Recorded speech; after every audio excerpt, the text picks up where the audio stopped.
what is your hatred for John Cena? Yo, when Hulk Hogan takes a rock bottom better than you, there's a problem. There's a problem. My man. All right, so give me the camera. One rock bottom. Yo, no, it's more than that. Show, give me the camera. I got the fucking camera. Kenny, I'm gonna have to do it for you. I'm gonna give you the whole spiel. He came out as a prototype. Whatever. You know, he slaps Kurt Angle. Ruthless aggression. I'm not into that. Whatever. He comes out as a rapper. I'm like, okay, all right, I could dig it. You know, he's from Boston, so that's a strike. You know, us New Yorkers, we don't fuck with Boston too much, but you know what? I'll look over that. He's doing his thing. Something original. Some I could, you know, there's something different. It's entertaining. Comes around, and my man has a choice between The Big Show, Kane, or Shawn Michaels. And he gives the most pussiest promo I've ever heard in my life. I will never forgive this. And he's on some, well, you know, I don't want to fight The Big Show because, you know, he's a huge guy, and, you know, you got the Big Red Machine who wants to fight him, and Shawn Michaels is a legend. Fuck that, bro. You already beat all these motherfuckers already. Her return on SmackDown. Okay. So I definitely read some rumors about that. Because for whatever reason, and I don't know Cody's reason, you turn around and go back, and people are gonna be, you destroyed thrones, and you go back? We have been doing this shit for ages, and he still doesn't know how to take it right. Trust me. That's it. Just, I got you. My man, he collapsed with the kick. That's what I'm saying. That's the way he didn't collapse during the sun. It was the kick. It was the He's not even in his fucking chair when he gets in this fucking thing. He's not even in his fucking chair. Yeah, but he there he goes. goes. Oh! There he goes. Both matches without the wrestlers were in the table. And on that note, everyone, it's your friendly neighborhood. Stay loose, I stay hype. I stay loose, I stay hype. I stay loose, I stay hype. I could do this all night, cause I do what I like. Yeah, I do what I like. Yeah, I do what I like. Sipping goose, sip is right. And I go with the flow. Yeah, I go with the flow. Yeah, I go with the flow. Cause I know I'm the show. In the zone, here I go. In the zone, here I go. In the zone, here I go. Yeah, they know I'm a pro.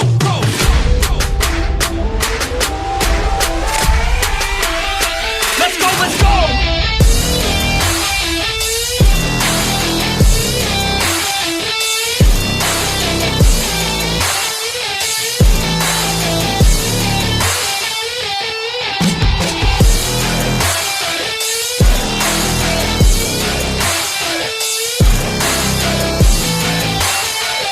Yeah! Let's go! Here I go, I get lit, I get hyped for this shit. That's right.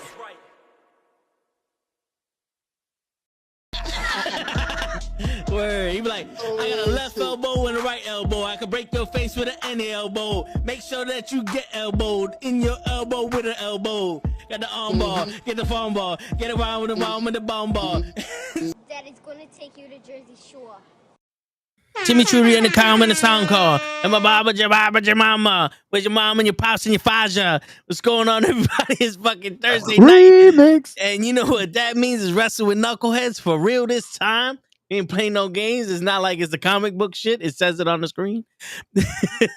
What's going on, Ray? Not much, bro. What's going on? What's up? What's up? We live. We live and in living color. Building. Word. I'm somewhat dying somehow. I don't know what the fuck happened, but we here.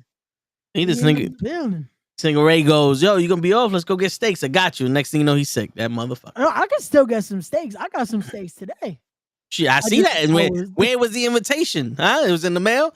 I gotta look for it. My bad. My bad. Right. I get it. I get the racism. I understand. We could get more steaks. It's okay. Yeah, they go always get more steaks. Yeah, I was gonna say, what the fuck? Get more steaks. It's gonna be all right. It's steaks and steaks and steaks and more steaks. Like, we're just trying different steaks. That's it. That's the world tour. I need more steaks. I want your steaks. I want more steaks. Oh shit! But what's going on, everyone?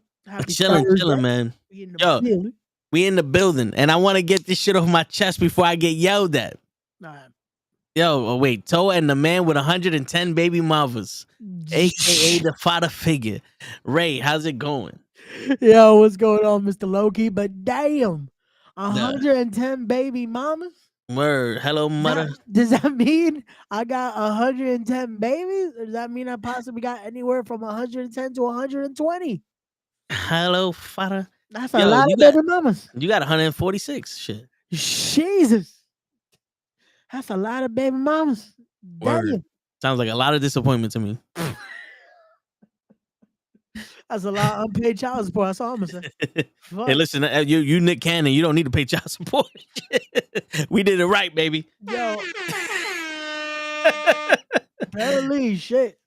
I think isn't it a rule after like 12? That's it. I think yeah. But they're like, nah. You don't need to pay no child support, my man. You be all right. Yo, you already got the soccer team. That's it. I think you good. Word. Shit, but, yo, let's get this shit off our chest before Gigi decides to come in here and start yelling at us. Shit, here we go. Because we're gonna do this shit right, and fire. You ready, Loki? We going with the fire, my man. Here we go. Let's do it. Take of the day. Take of the week. Right. And it's gonna be an unpopular take because I'm the only one that believes this shit. Or has the balls to say it and the eyes to see it. Got you. There is no point for a wrestler to go to AEW unless he does not want his name tarnished by WWE. I'm going to say it again. There is no point for a wrestler to go to AEW unless he does not want to go to WWE because they're going to fuck up his legacy. AKA Okada, Will Ospreay, Omega, people like that. They're the only ones that have a viable excuse to go to AEW. Other than that, there is no reason to go to AEW. They're just going to fuck your shit up. Yesterday, Mercedes Moné's debut was straight trash. Sorry. You know how, I love Mercedes. That's my boo thing. I would beat up T-Pain. Not the real T-Pain, the T-Pain that was talking shit at the Battle Club X Pro. I'll beat him up for her. But I'm telling you, that was a weak entrance, and it's starting to make me question how good Mercedes is. Like, she had a Miro moment for me. You know what I'm saying? Like, she walked in the top of the show. I'm sorry to say that she's not CM Punk. Kenny made this mention on the group chat. She's not CM Punk. We have not been waiting for her for 7 years. You know what I'm saying? Like, she's been out for, what they say, 20 months of American TV. We anticipated her coming. She came out at the top of the show. People cheered for her. They cheered. They're all right to her. She's a star. She come out. She did her little dance. She said whatever the fuck she said. She left. And she did the one thing I hate. The one thing that grinds my gears. A grinding of the gears. Yeah. Willow Nightingale's getting her ass kicked. Yep. She comes outside of the ramp. Mm-hmm. They play her music. She strikes a pose and she walks ever so slowly in the ring. She punches Sky Blue on the ramp. She goes in the ring. She does her move to Julia Hart, and then she stands there and looks at Willow Nightingale. And I always thought you should have waited until they finished fucking her up to come out. Because if you really went to help Willow, why you gonna take all day? Like, my man. You gotta do the Jeff Hardy, man. You gotta do the fucking, it's time to fucking make an entrance. Yeah, like, come help me out. What the fuck? Like, you gonna okay. Like, I'm gonna give wrestling logic on that one. You gotta make an entrance. Because in a real fight, if I see my dude getting jumped, I'm not gonna be like, hey, yo, I'm coming. Like, no, I'm fucking, like, we jumping in. But only in wrestling will you ever have to wait for them to first play your music, fucking salute the crowd, and then go. Because technically, I would assume, like most wrestlers, you are watching the monitor. So you mean to tell me you're waiting in Gorilla like, nah, man, I gotta play my music first before I can go save? Like, wait, what? Run to the ring. Yeah, like, the psychology there is fucking broken. And I'm sorry, if we're gonna give this a 1 out of 10 rating, we got a meh 0.2. Damn. Wait, a meh 0.2 on that segment or just the Mercedes debut? The debut. Ah, damn. Come on, bro. Yo, dude, big business. money, Boston shit. Like, yo, you might as well have told us the first time you said you was gonna make an announcement to make an announcement, like back in November when you said we got an announcement coming, and then the announcement was there's a bigger announcement coming, and then like every 6 months, every 6 weeks is a fucking new announcement to announce this match. Bro, there's a tweet to let us know that an announcement is coming. Yeah. And then during that announcement, we're gonna tell you, hey, a bigger announcement will be coming. Yeah. Soon. So might as well you might as well have just said, yo, Mercedes is coming. Oh shit. Now we cannot finish. All up in your mouth. time. See, Gigi got the fucking interest she's been waiting for, Ray. There you go. Now all is right in the world. That's right. What's going on, guys? What's going on? Ray was just complaining about Mercedes Moné debut in AEW. Okay. I haven't even gotten to say a word yet. Like, this was all Toe's take that, again, was a very hot and controversial take about AEW as a whole. That sounds like him. Yeah. That sounds. So we were having this discussion in the group chat. Yes. And we were talking about how it was said that Mercedes Moné is the biggest signing that AEW has done historically. I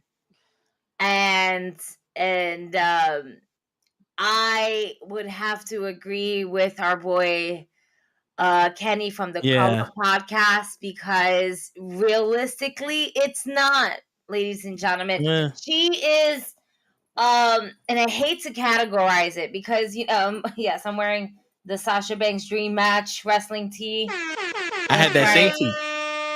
So I had to represent, Miss Mercedes Moné some way. Yeah. But Mercedes Moné is not the biggest signing that AEW has ever had in their historic history. It is indeed CM Punk, and y'all can agree to disagree, but the reality is CM Punk legitimately quit wrestling cold turkey for a solid 9 going on to 10 years, and to bring back a wrestler after all that time, and we all knew that Punk wasn't going to come back. Punk is not going to come back. Punk is not going to come back. He was so hell-bent about not coming back to wrestling that AEW made it worthwhile for him to want to come back after a 9 to 10 year hiatus. And it's like Okada was second. He was internationally. Internationally, Okada's the biggest signing. For the females signing, yes, Mercedes Moné is indeed the biggest signing that AEW has done for the females locker room. And as for the males locker room, their biggest signing was CM Punk. Yeah. Because outside of a legend, Mercedes Moné is the biggest free agent you could get. You know what I'm saying? Like, you got Charlotte Flair, Becky Lynch, like, they were on the same level. You know what I'm saying? For the females. I feel like Soraya might have her just by a point or two, just for the similar fact of the broken neck. She was out. There was no chance of her wrestling in the WWE.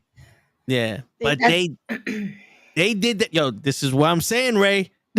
This is why I started the show off, Ray. You're getting me mad again, Ray. Oh, here we go. There's no point for a wrestler to go to fucking AEW anymore, bro. There's no point. We just named 2 fucking females that should have been huge, and they did nothing with them. Nothing. Like, that was so.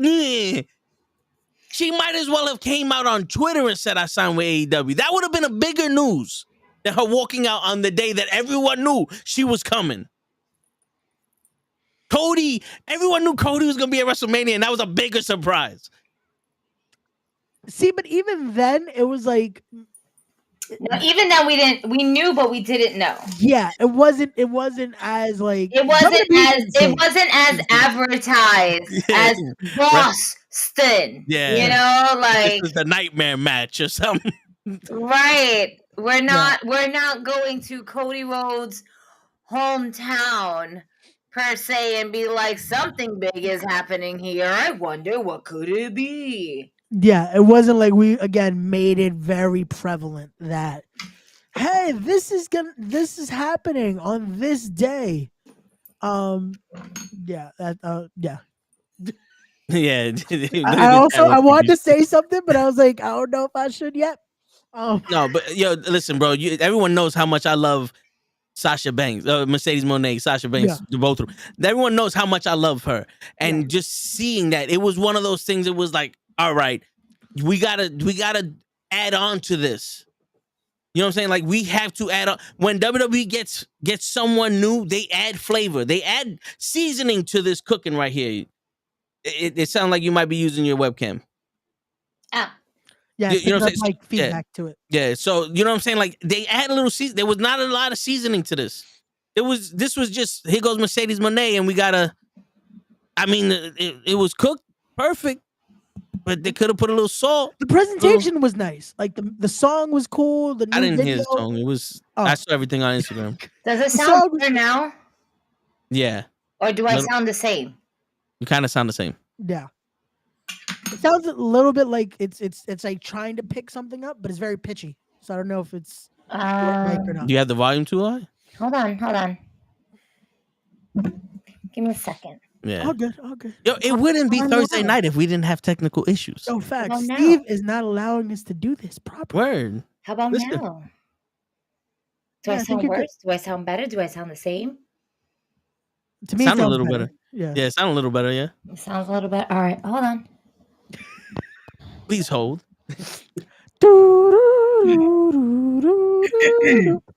Ladies and gentlemen, it's Yema time. Can you hear me now, Yema? And how do I sound, Yema? All right, dickheads, how do I sound? I'm asking you. It's like that point is like, do we answer or we? It sounds better, but I was just like, do we? There's a lot of. Do I still sound the same though? I need to understand if I sound the same or not. It just sounds like when you get louder, it sounds like you're peaking. So there might be too much gain. Yeah, something. Oh, so let's take that out. Let's put it all the way down. How do I sound now? You sound good. Just now we need a little bit more. Yeah, we need a little more because now you sound too low. A little more. How about now, motherfuckers? Oh my god! It's not peaking now, so you might be good. Yeah. You should be good there. Yeah, you should be good. You guys are okay. So the reason why I'm asking this is because you put the Yeti mic on. I did put the Yeti. Well, that's why it's peaking. I'm like, it's like all I'm hearing is like it is going like this, and then it's just like, where are we going with this? I just wanted, you know what's the most funniest thing is that I said I was gonna do this one of these days just to see if y'all can tell the difference, and then you motherfuckers hit me up with like, is there something wrong with your mic, G? Oh yeah. Because I was like, at first, I'm like, is it me? Or it sounded like very pitchy, and I'm like, fuck, I don't want to be the dick and say something. No, I need y'all to be the dicks because you're the only dicks that I could tolerate when it comes to be like, yo, G, fix your shit. Okay. I just want to make sure I have enough. Yeah. But okay. I just want to know if I sound good. No, yeah, you're good now. Pitchy. If it's too much, maybe I should go back to the other microphone. No, you're good now. Now it's picking up. Like even when your voice goes higher, you should be okay. The microphone sound a little better. You have to have phones. I don't hear myself talk. But I'm gonna drink my whiskey with a straw today. Out of the cane cup that is on sale on her website. That's right. Ooh. It's a sexy ass cup. It's great to keep your whiskey drinks chilled or however you want to keep them, and you can drink it with a straw. That's right. Hello? There you go. Multiple characters, multiple wrestlers. Yep. Get your shit today, tomorrow, and on Saturday. Facts. I think I still need to have. I can't do it with the straw. Yeah. It's just not hitting the same. It's metallic, right? Yeah, no, it's not the straw. Uh, It's not the straw. It's just you gotta be able to sip it. I can't sip it like that. Yeah. My sips and gulps.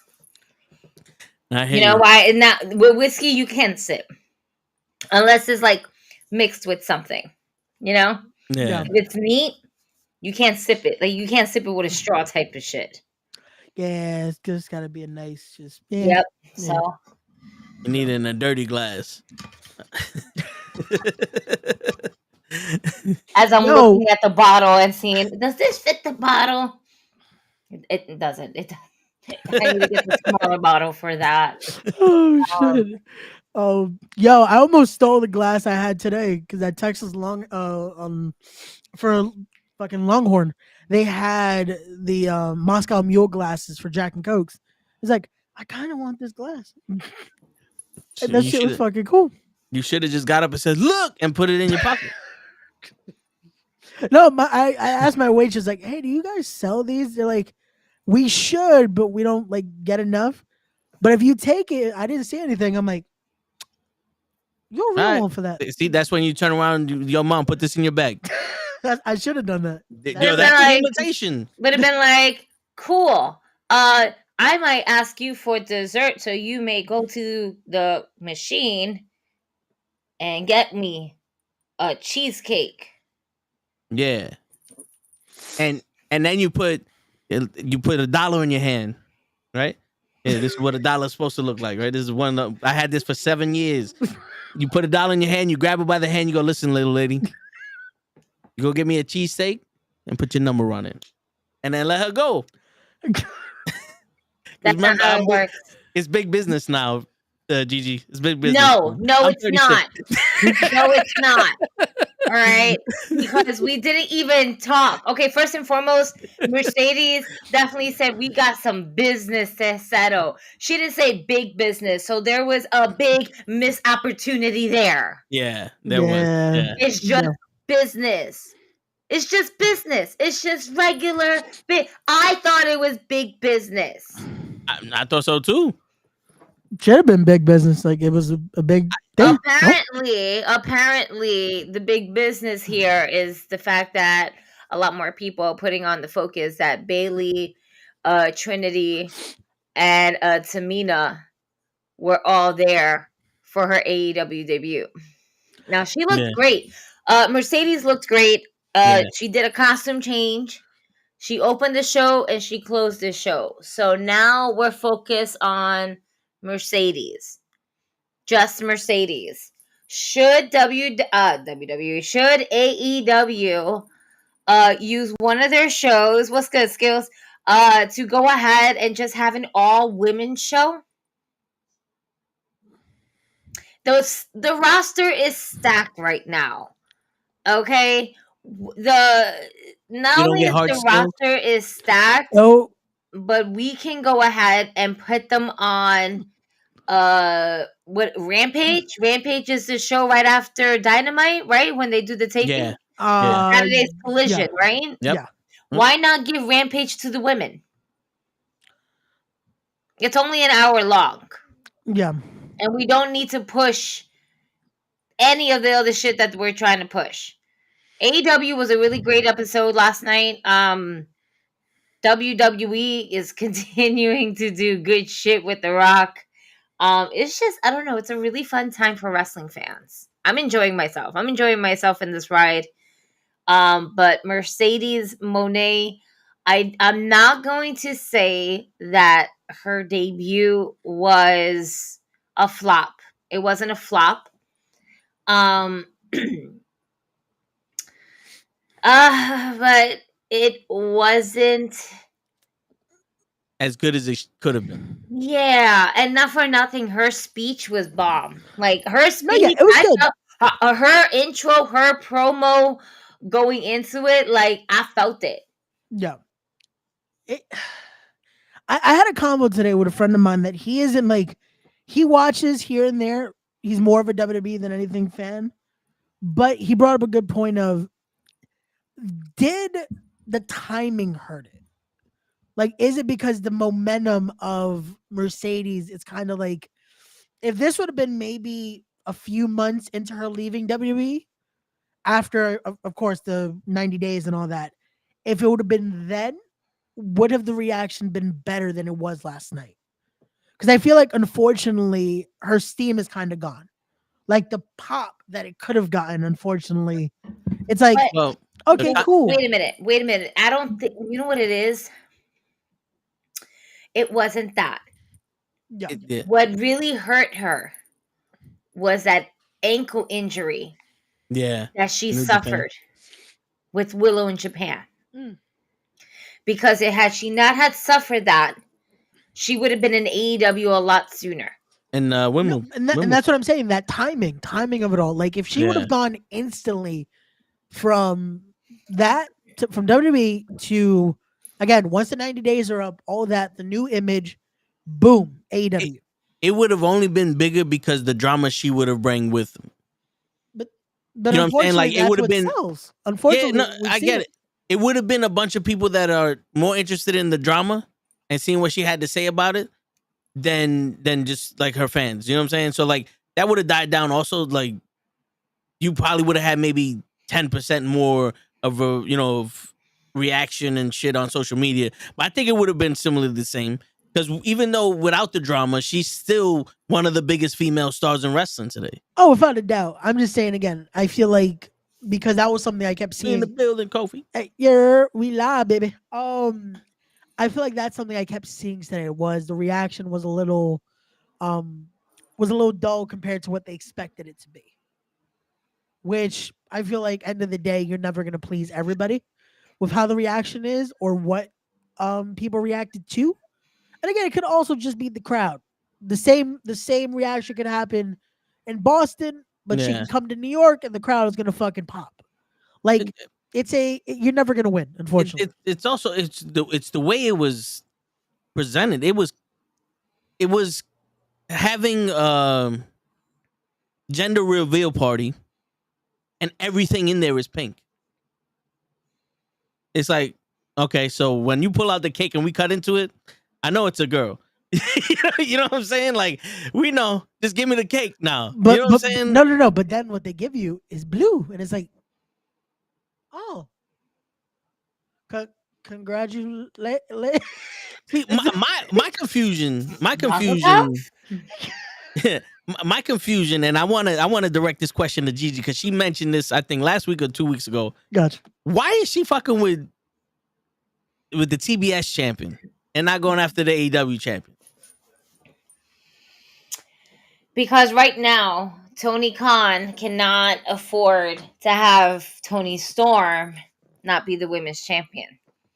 As much work as Toni Storm has put into the division, plus she is in a storyline currently with Deanna Perez.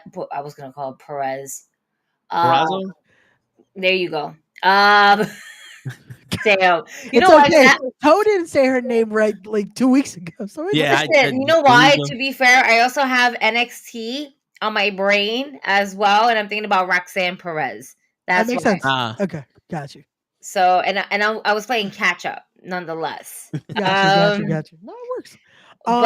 But she, her feud with Deanna is not over just yet, and we're right now when it comes to Julia Hart, we're kind of going around in circles. It's like we want her to be a singles women's champion, but we're consistently putting her with Sky Blue as a tag team. Yeah. So it's like, what are we doing? Are we going? And that's another thing too. Mercedes is really big on women's tag team, right? She wants to elevate the women's division, wants to create women's tag team. The tag teams in AEW is completely back. It's, and when I mean back, I mean like you're seeing more women's tag team matches in the ring than you actually do with single matches. Right? Because we're trying to put all of them together in a way. But we are getting those singular matches where it's like, and for example, Willow and Rio, right? Yeah. Statlander and I don't know who the fuck she was facing off like not too long ago. It might have been Julie Hart, it might have been Sky Blue. But you know, you have the professor, Serena Deeb, basically fucking bitches up left and right. There's just a lot. There's a lot for the women's division that's going on right now that has zero direction. And I believe with Mercedes' influence, they're actually going to have a direction. I think that Tony Khan was relying so much on Britt Baker that once she was like, I'm going to step outside for a bit. You guys can figure this out. Tony Khan didn't know what to do. And I think that's why now he's spreading it out. Like, hey, we can't put all of our eggs in one basket anymore. So now we're going to focus on both the AEW women's division and the TBS division. And now we have two major players instead of one. So if one decides to, here we go again, we still have someone else. So it works out that way that it's like we can make both titles have the same importance in a sense. So, because it also makes sense to have Mercedes go after that championship. So now it becomes more prestigious than just, well, this is the title just to say they have a secondary title, you know? Yeah. So it can work in that factor at least. Hopefully, again, we can also see where this goes. And I also think it's the best thing of if she would have just gone after Toni Storm, it's the same thing they've been doing every time they debut someone new. Boom, they get a title shot. Boom, they lose the title shot. Now what? You know? I'm just writing down a list of all the people that I want Mercedes Moné to be in the match with before she re-injures herself. I just hope she lasts till Wembley because we know what's happening at Wembley, right? Like we can all say this now. What's today's date? Oh, you mean the first person's name that's on my list? No, that is not who I thought that she's gonna face. Oh, yeah, I thought she's gonna face Soraya at Wembley. Oh, Soraya. Now that was the next name because all I was thinking was the story behind that. Yeah, and that's why it should happen if they're gonna do that anywhere, that should be what they should do at Wembley. I have a request. Okay. No. We no longer use the word story. We start using the word history. Okay. Okay. History journey.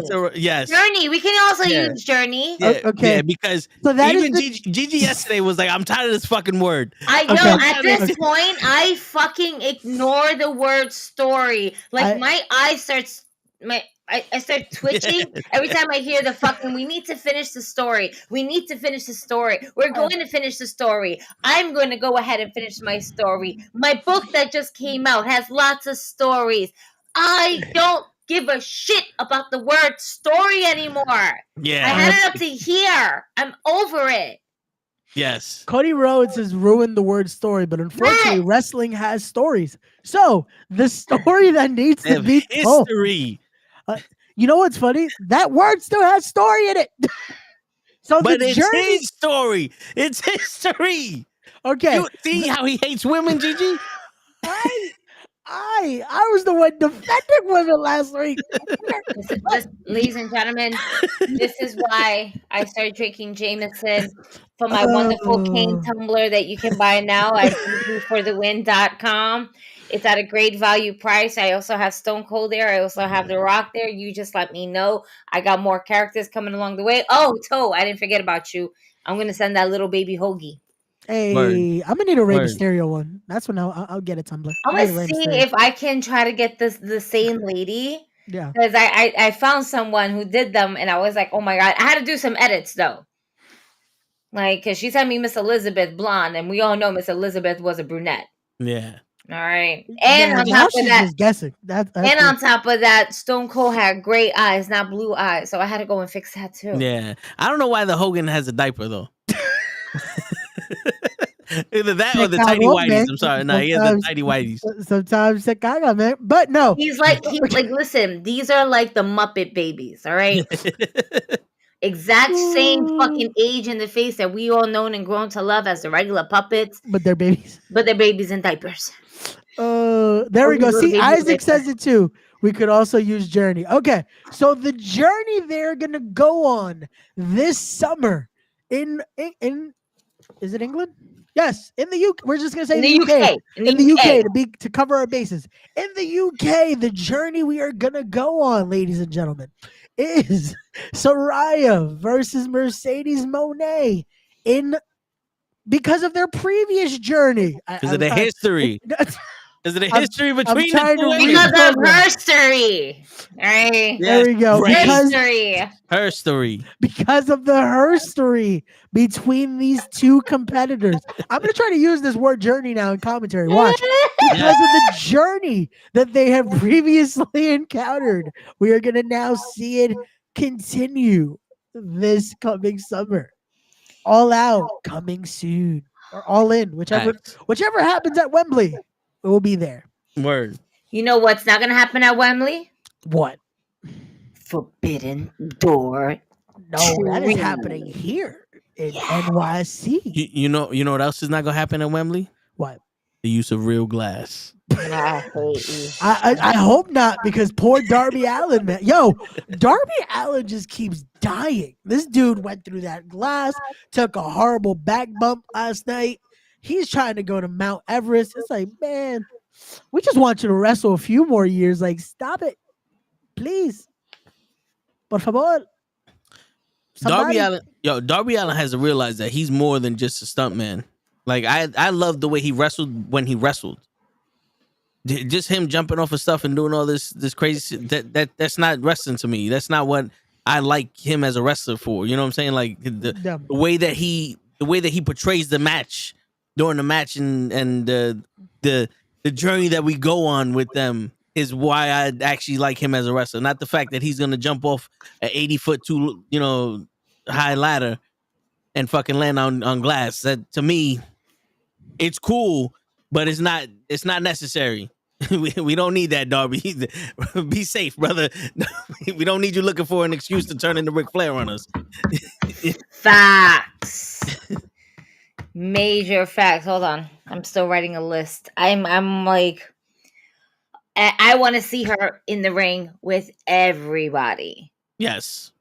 I want to see Mercedes Moné in the ring with as many AEW talents. Matter of fact, she kind of has to. Thus far, I have Jamie Hayter, Soraya, Britt Baker, Willow Nightingale, Riho, Holy Sheeta, Marina Shafir, Serena Deeb, Julia Hart, Le Sky Blue, Tony Storm. She's French now. She's gonna join Tony Storm eventually. Le Sky Blue. Le Sky Blue. Tony Storm. Diana Peraza. Abaddon. Ooh, okay. I like that. Chris Statlander. Oh man. And Athena. Yeah. I was just about to get to, you know who I had in mind? I had Carrie Hogan, but I was really thinking about Athena. Yeah. Well, you can put both of them there too. That's true. Yeah. And that's the list that I have so far. And over my shoulder. I was thinking about Mercedes. I was thinking Mercedes versus Mercedes too. But man, I ain't gonna. There is a journey you could go. The battles of the Mercedes, though. Holy shit! Wow. See now, Gigi asked earlier, do we do an all females pay-per-view now? Right? Well, I was going more towards an all women's show, like how Women's of Wrestling would have it. You know, just one show dedicated only solely for the women's division. Yeah. Do something that WWE is not doing, because WWE should have done this a really long time ago. Yep. Especially when they had women like Soraya, like AJ Lee, like Mercedes Moné, We have so many talented women. Ronda made that division hot enough to do it when she was there that first run. We had the pay-per-view. The pay-per-view wasn't bad. It's just that it was poorly set up. And by that, I mean, like, we were supposed to have single matches of Trish Stratus versus Alexa Bliss and Lita versus, I don't remember. It might have been Sasha Banks, or it might have been something like that along the way, where we end up changing it where it was a tag team match. You know, like, there was a lot of things that they did that they were tweaking along the way towards the pay-per-view, so nothing was really solidified. Yeah. And it didn't make a return, which kind of sucked. It kind of blowed. No, yeah. But if they weren't getting the money off of it, then I understand why we're not doing that. But you guys, that, like, now with this Netflix deal coming through, I don't see why not. I don't see why we can't dedicate a whole hour of Monday Night Raw to just the women. Yeah. Have a men hour, women hour, intergender hour. Yeah. Why not? You have the women there. You have the talent. You got to showcase. They spent a significant amount of time trying to build up their fucking 205 Live fucking division.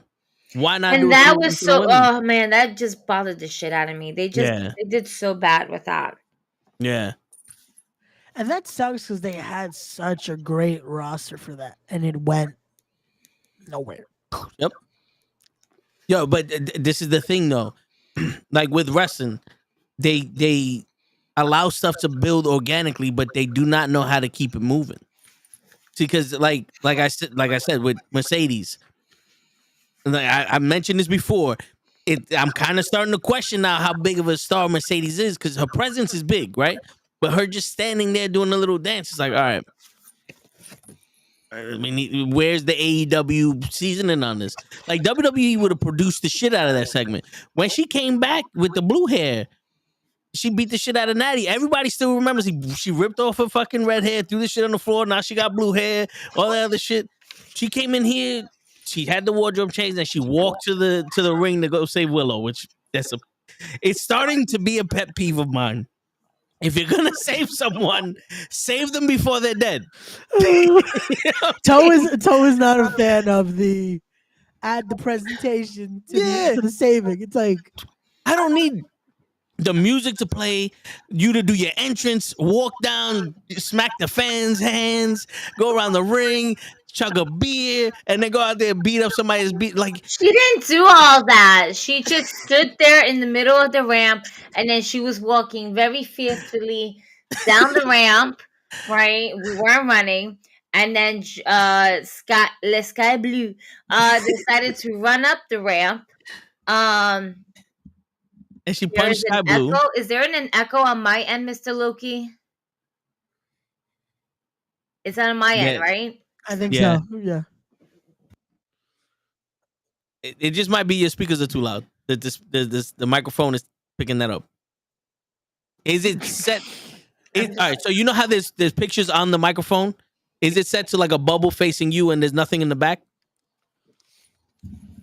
Because it might be the position, like the way you have it picking up audio. That's what I had over here, and then you guys said that it was bad. And now you sound way better.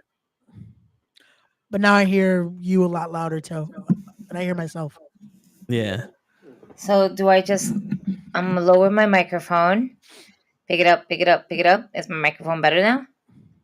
I didn't even notice you lowered it. Testing. No, I hear myself. I don't know. I'm just going to switch to the other microphone. So what you did, Loki? Fuck it. Anyway.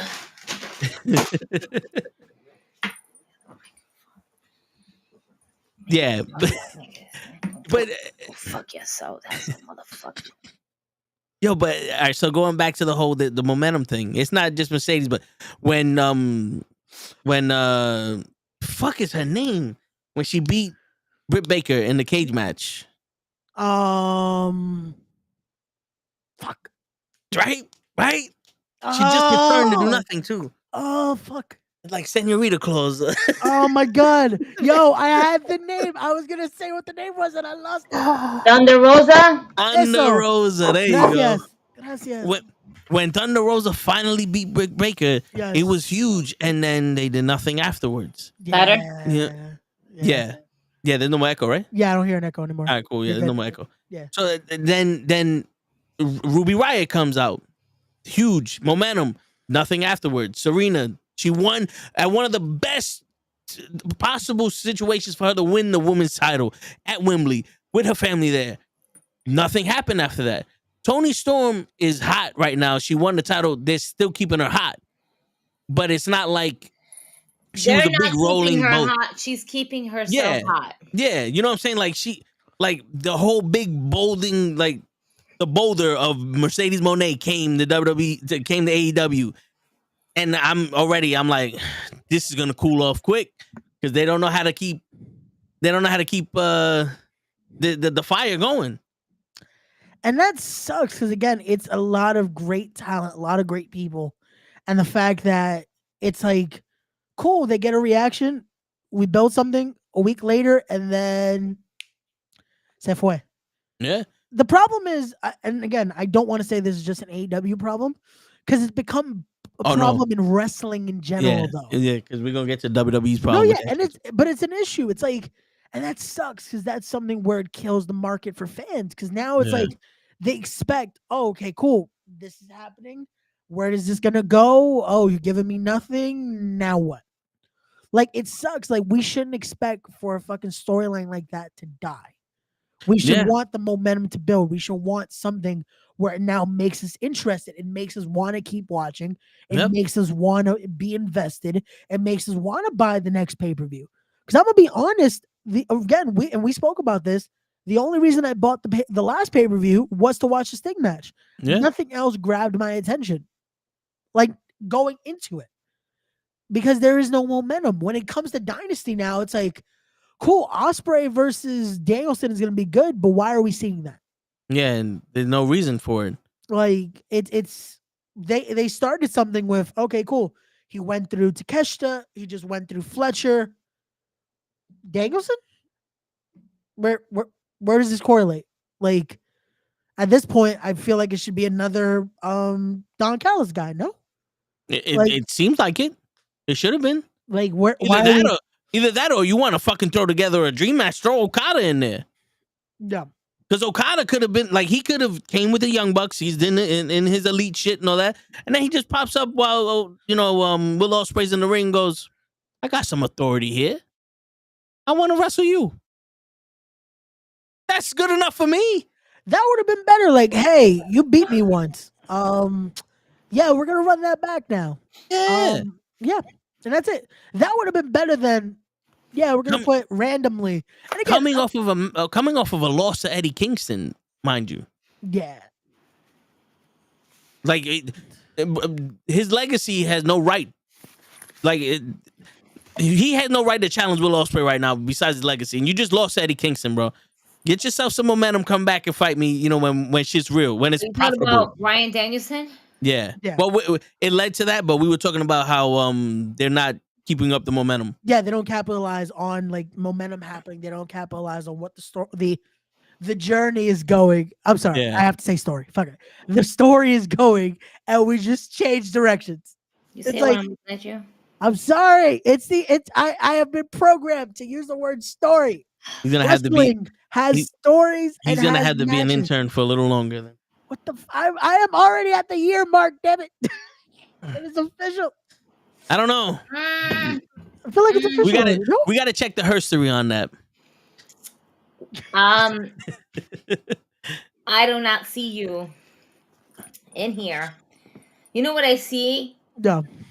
I see RIP to Scott Hall because today is his 2-year anniversary.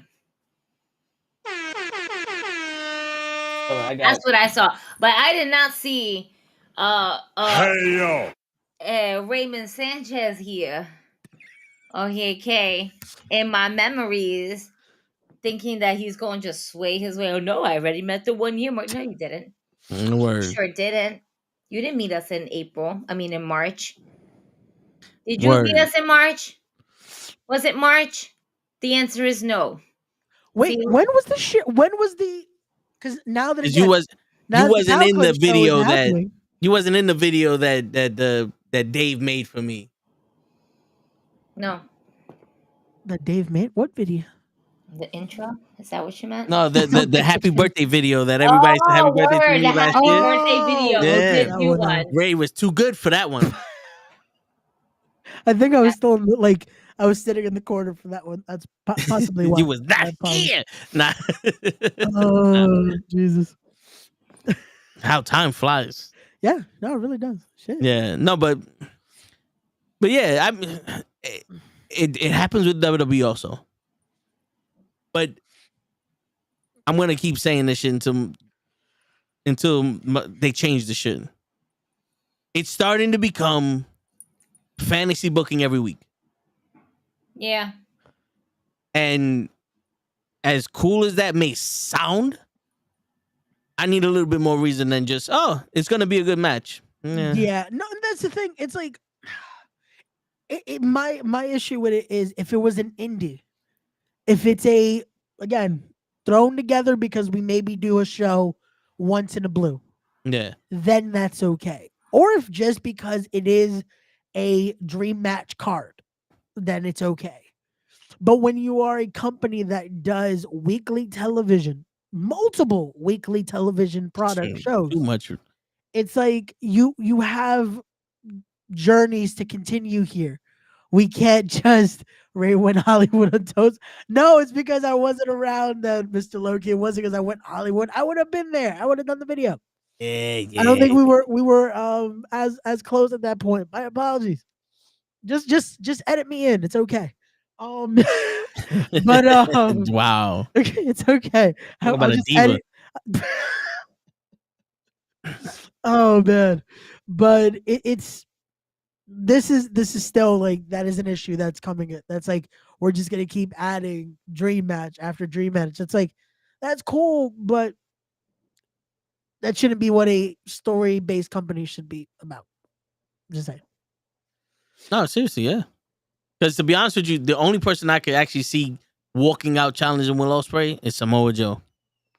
He has all the cards.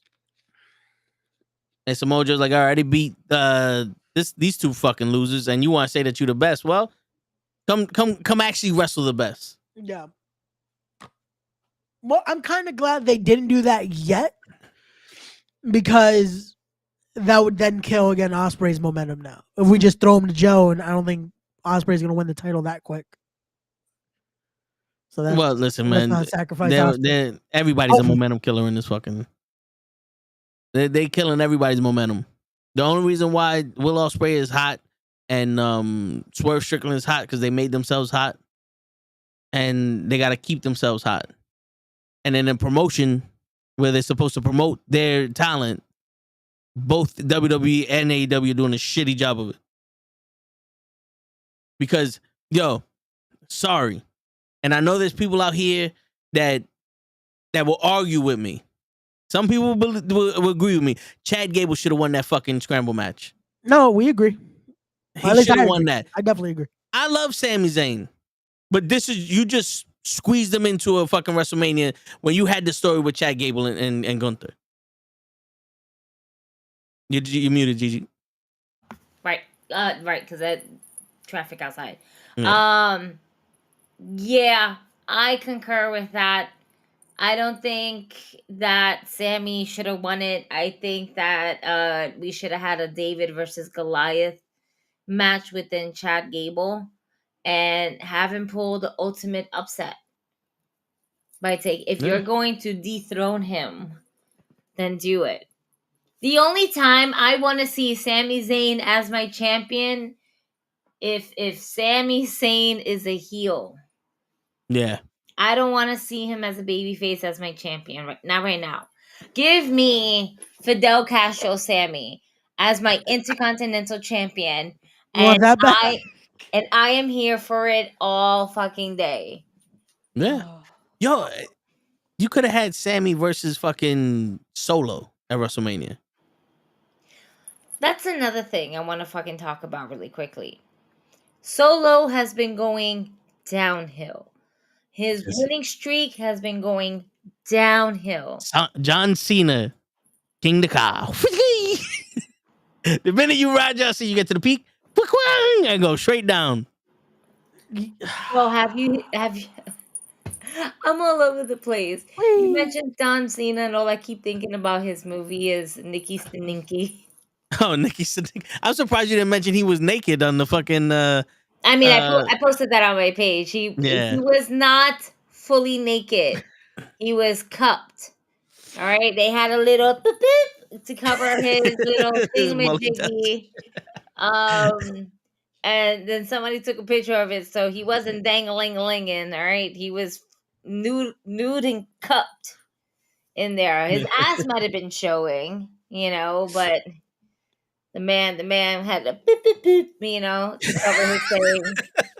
I don't know what those things called. For me, it's go boop boop boop. That's what I know it's called. See, what they should have done was make it pink, so then he could have still came out for "I'm Just Ken" later on, and he could have just been in the nude with the pink cup. There you go. Well, I know that was funny, but yes, after his match with John Cena, that was his last winning match. Yeah, and then it just kind of went downhill from there, which sucks because it's like he was such a menacing force, and it was like this guy could possibly be the next guy after Roman, and now it's like, now what? You know what's funny? John Cena and Logan Paul kind of got something in common now. Everybody they wrestle just disappears. There's a difference though. John Cena don't got the Prime logo in the Oh my god, Yeah. that is horrible.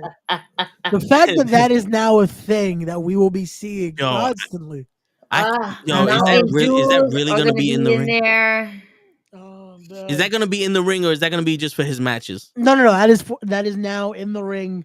I would assume at least for a year.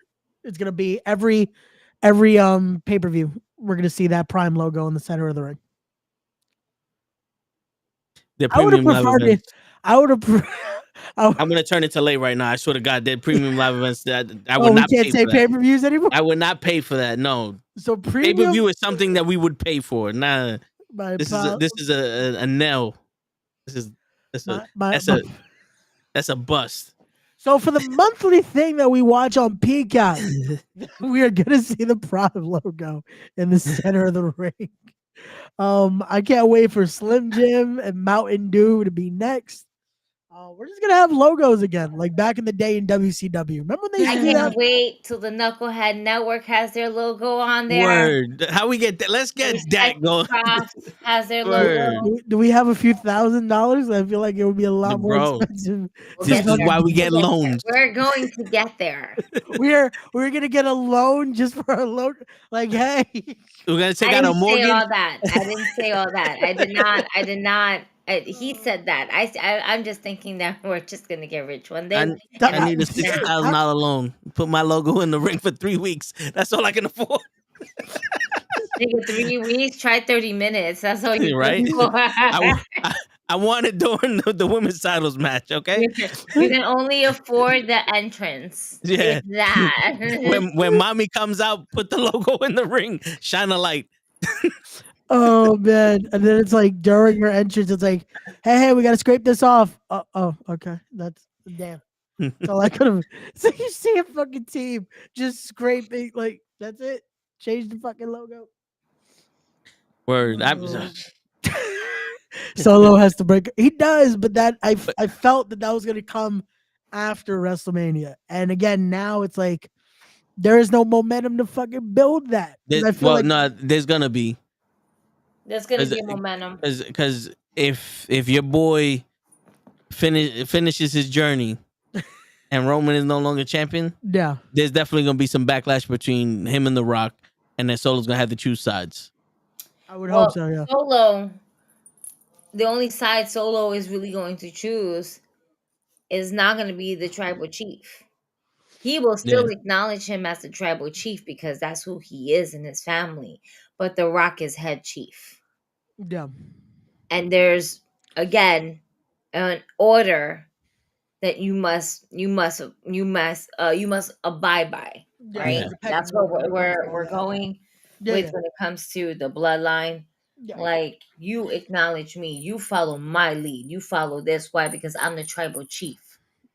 Yeah. You might be the tribal chief, and you might be the head of the table, but you're really not the head of the table, because, again, as I've mentioned before, you're not. The Rock is in the table in a league of his own, where the Roman can't touch him right now.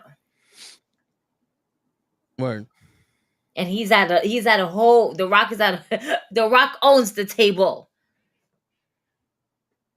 Yeah. The Rock is partial owner of this table that Roman sits at. He's the head chief. Tribal head chief.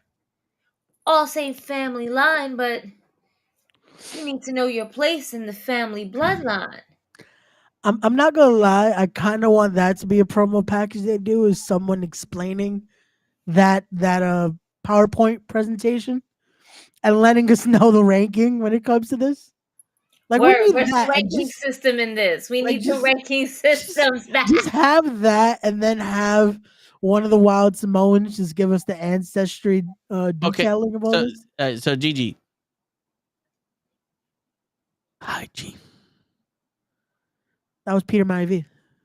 No. He's ranked High Chief. Wait, he's now the High Chief? Yeah. That because I was gonna look up the. So wait, he's not head chief. He's high chief. Yeah, because I just looked up a picture PowerPoint? to get and I'll show you. So he's right underneath High Chief. High Chief. Oh, so so he's definitely higher than fucking Roman, because the High Chief is what Peter Maivia was. Yeah, but that's actually like a title in Samoa. No, yeah. That's what I'm saying. Like, that's why he was the again, the ranking tribal High Chief. Yeah. Again, we need this promo package with someone explaining all this just in case. Yeah. Have the Rock come back with it. Someone let us know how this PowerPoint works. We need a full presentation. This will not count for your final score of your grade, but just give us a PowerPoint presentation just so we know. Yo, whoever's taking these pictures of the PowerPoints suck.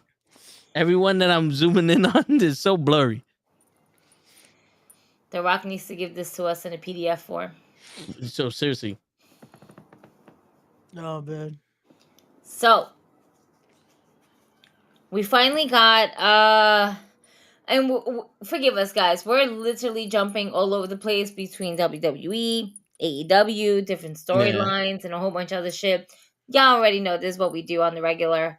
As we're talking more about WWE, let's talk about the story that is the Judgment Day, right?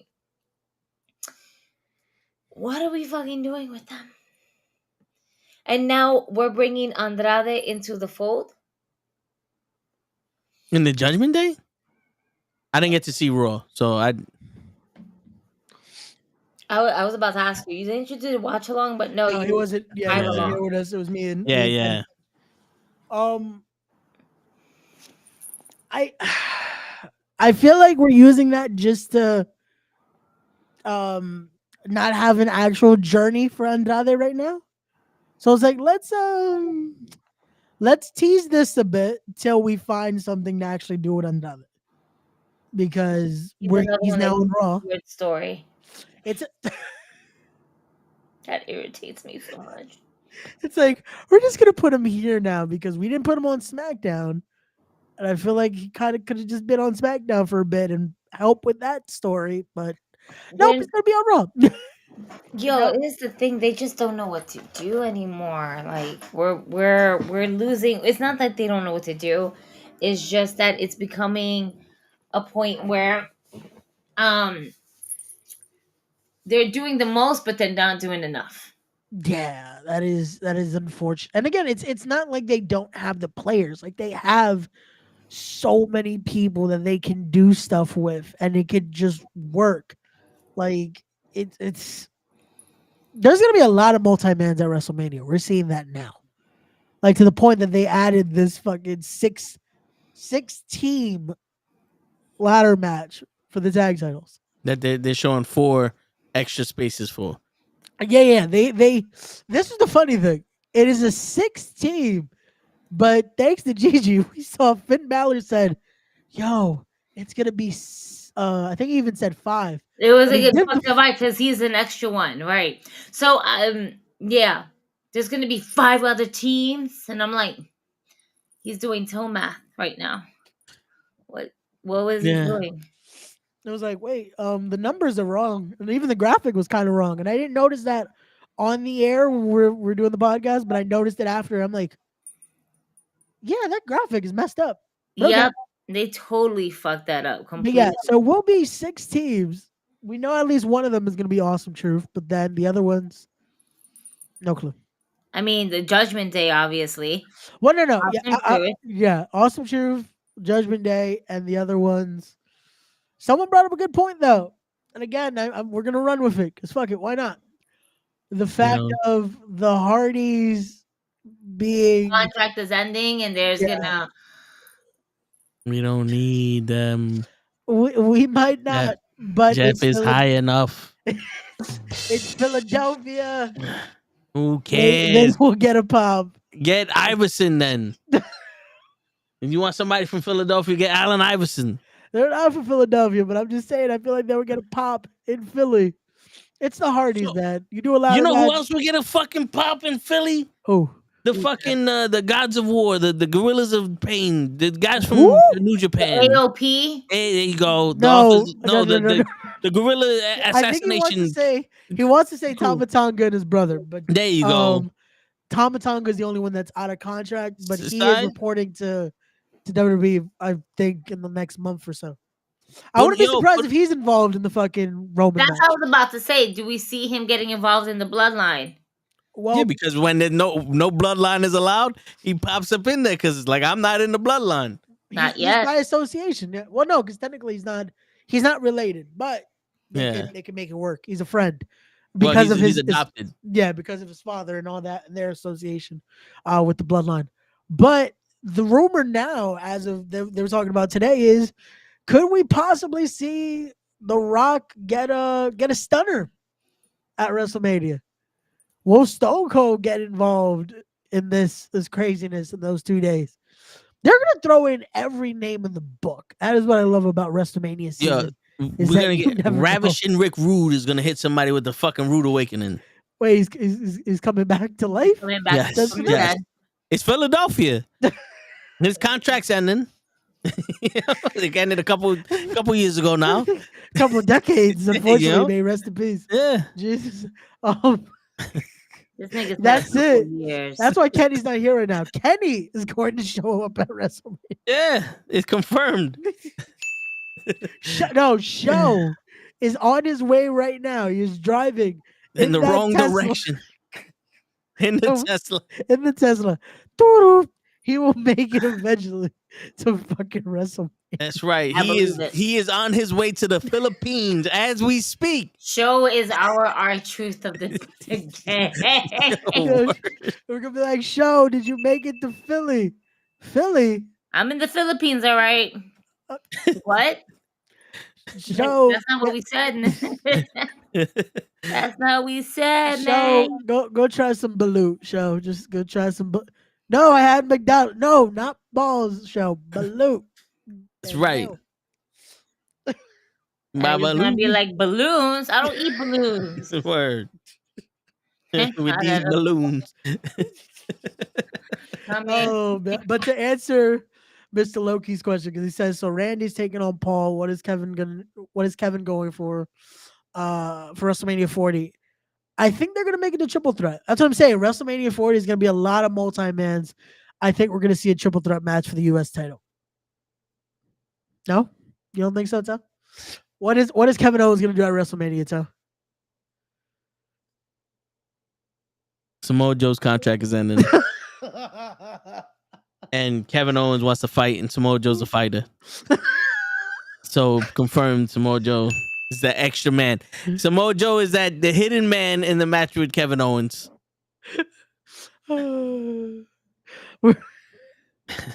Were you there, Joe? Yes, I was there. I was in the room when Samoa Joe and Mercedes Moné both said they were gonna be at WrestleMania. It was me and Jay and little Jimmy. Oh yeah, I forgot you have conversations with Jay. Yeah, me and Jay. You just be there. Yeah, Yeet. Just yeet. No yeet. Are you sure You don't you were yeet not with with me. you? That is the basis of your friendship. No, you can yeet over there. Yeah, No there's no yeeting there. You cannot yeet now. You are a father. You are a father now. There's no yeeting. No, Don't do yeeting. Shit. But yeah, man, it's exciting because they're actually doing something with wrestling, but it's also pissing me off because you have built-in history with Chad Gable and Gunther. Yeah. And you have lazy history with Sammy. Yeah. And you put Sammy in over Chad.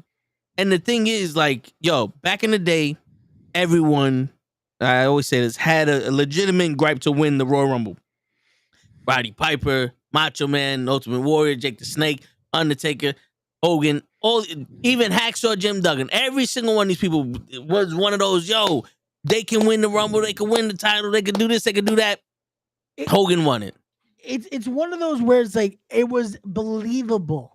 Yes. That anyone could. Bro, there was the chance, as much as he was a gimmicky character, Coco Beware could have become WWE champion or WWF champion at the time. Yes. But now it's blatant.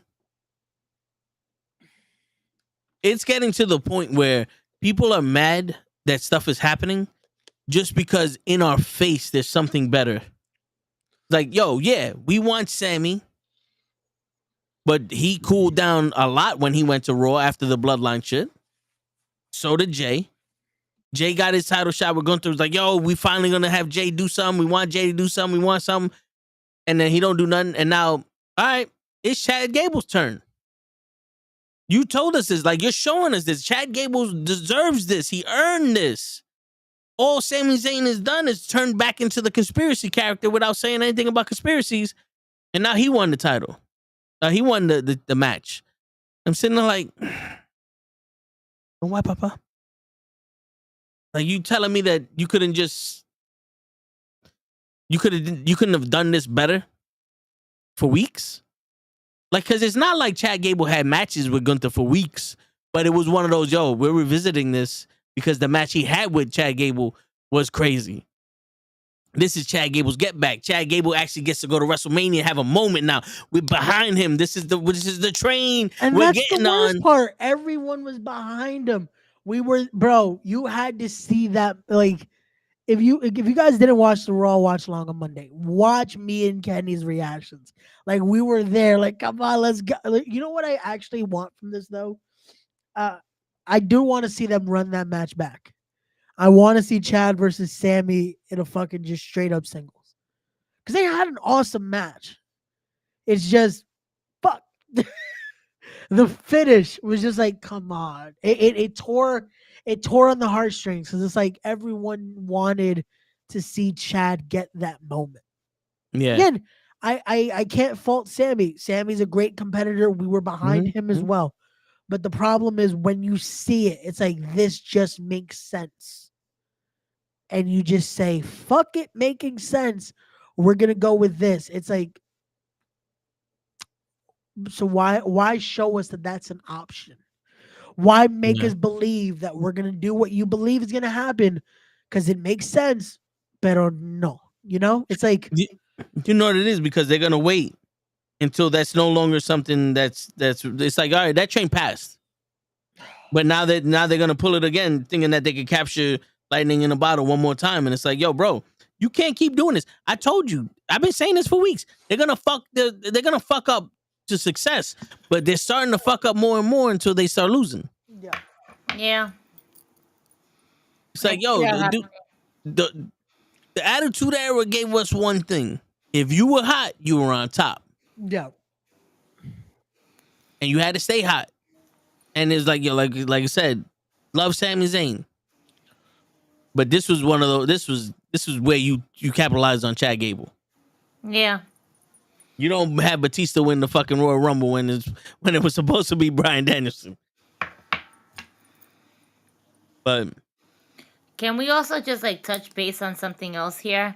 Candice LeRae talking. What's up, Leon? what up, Talking Leon? the way she did to Maxine Dupree. Like, nah, you're not gonna run that move on us. What, you think that you can run that move on us because you're good, because you're popular? Do you know what the girls are saying to you in the back? You're an embarrassment to this women's division. You're lucky that your brother is dead, so he can't see the embarrassment you became. And I was just like, oh shit. Yeah. So we're doing that. All right. And then like, it's sucky because right, I feel like it's such a cheap way to kind of run a story. Let's talk about in real life your dead relative. They could have got across with the journey of them saying that she's not worthy of being there. If in the match they would have capitalized on her being in the ring and like just completely That's humiliated why her. the fans booed you. Why? Because you actually thought you were good. You're not good. You're just a stupid model. Like there's so many ways to go about it. But if they would have just humiliated her, like in the ring, like you don't like show, like you can't lace my boots, and then the backstage segments they just ignore, like, yo, we're done with you. You know what I'm saying? Like some shit like that, and it's like you're getting picked on.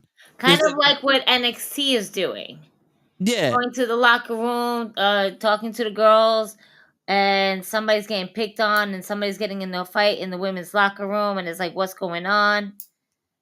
Yeah, like you don't need her fucking dead brother to be in this. Yeah. Just so they could turn heel. There's other ways to turn heel.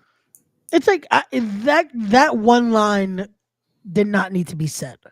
Like you could work on the other part. You could work on we're not taking that. We can work on if you only heard what they're saying about you in the locker room. Work on that. Work on what we talked about a few days ago, talking about the booing and all that. Use that. Use that to get heat.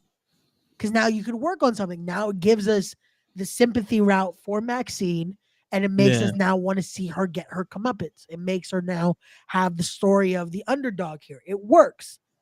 But using that line, it's like it's cringing. I'm again, I didn't hear it Monday because most of the time I have it on mute, so this doesn't pick up. And if I would have heard that, it's like, ooh. And who is her brother a wrestler?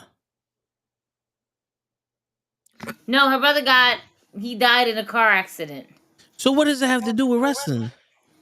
Because don't get me wrong, I'm sorry to hear that, but because it's still something where it's like a touchy story where you can just be like, oh, your dead relative will never see you become the person you become. Yeah. Thank God, because you ain't shit. You'll never be shit. Go fuck yourself. For instance, Christian Cage. Yeah. Their fathers, a lot of them weren't wrestlers, but he still uses them. And we have to look at what Candice LeRae said and what she's doing. And you kind of have to put into comparison of what Christian is doing as well, because Christian is doing this 10 times worse. He's talking about, and your dad is dead. My man was giving Darby Allin's father's graveyard the address to the world. When you look up the fucking address that Christian Cage basically did one time, and was it to Darby Allin? I think it was. But it was literally the address to a cemetery where he was buried. So, although we shouldn't be trying to, really, I don't condemn the whole, well, your family member is dead, we can't dismiss the amount of weeks and months that Christian Cage has been doing this to other wrestlers. Oh yeah. If we're trying to like, oh, we shouldn't be bringing that. I don't think we should be bringing that up.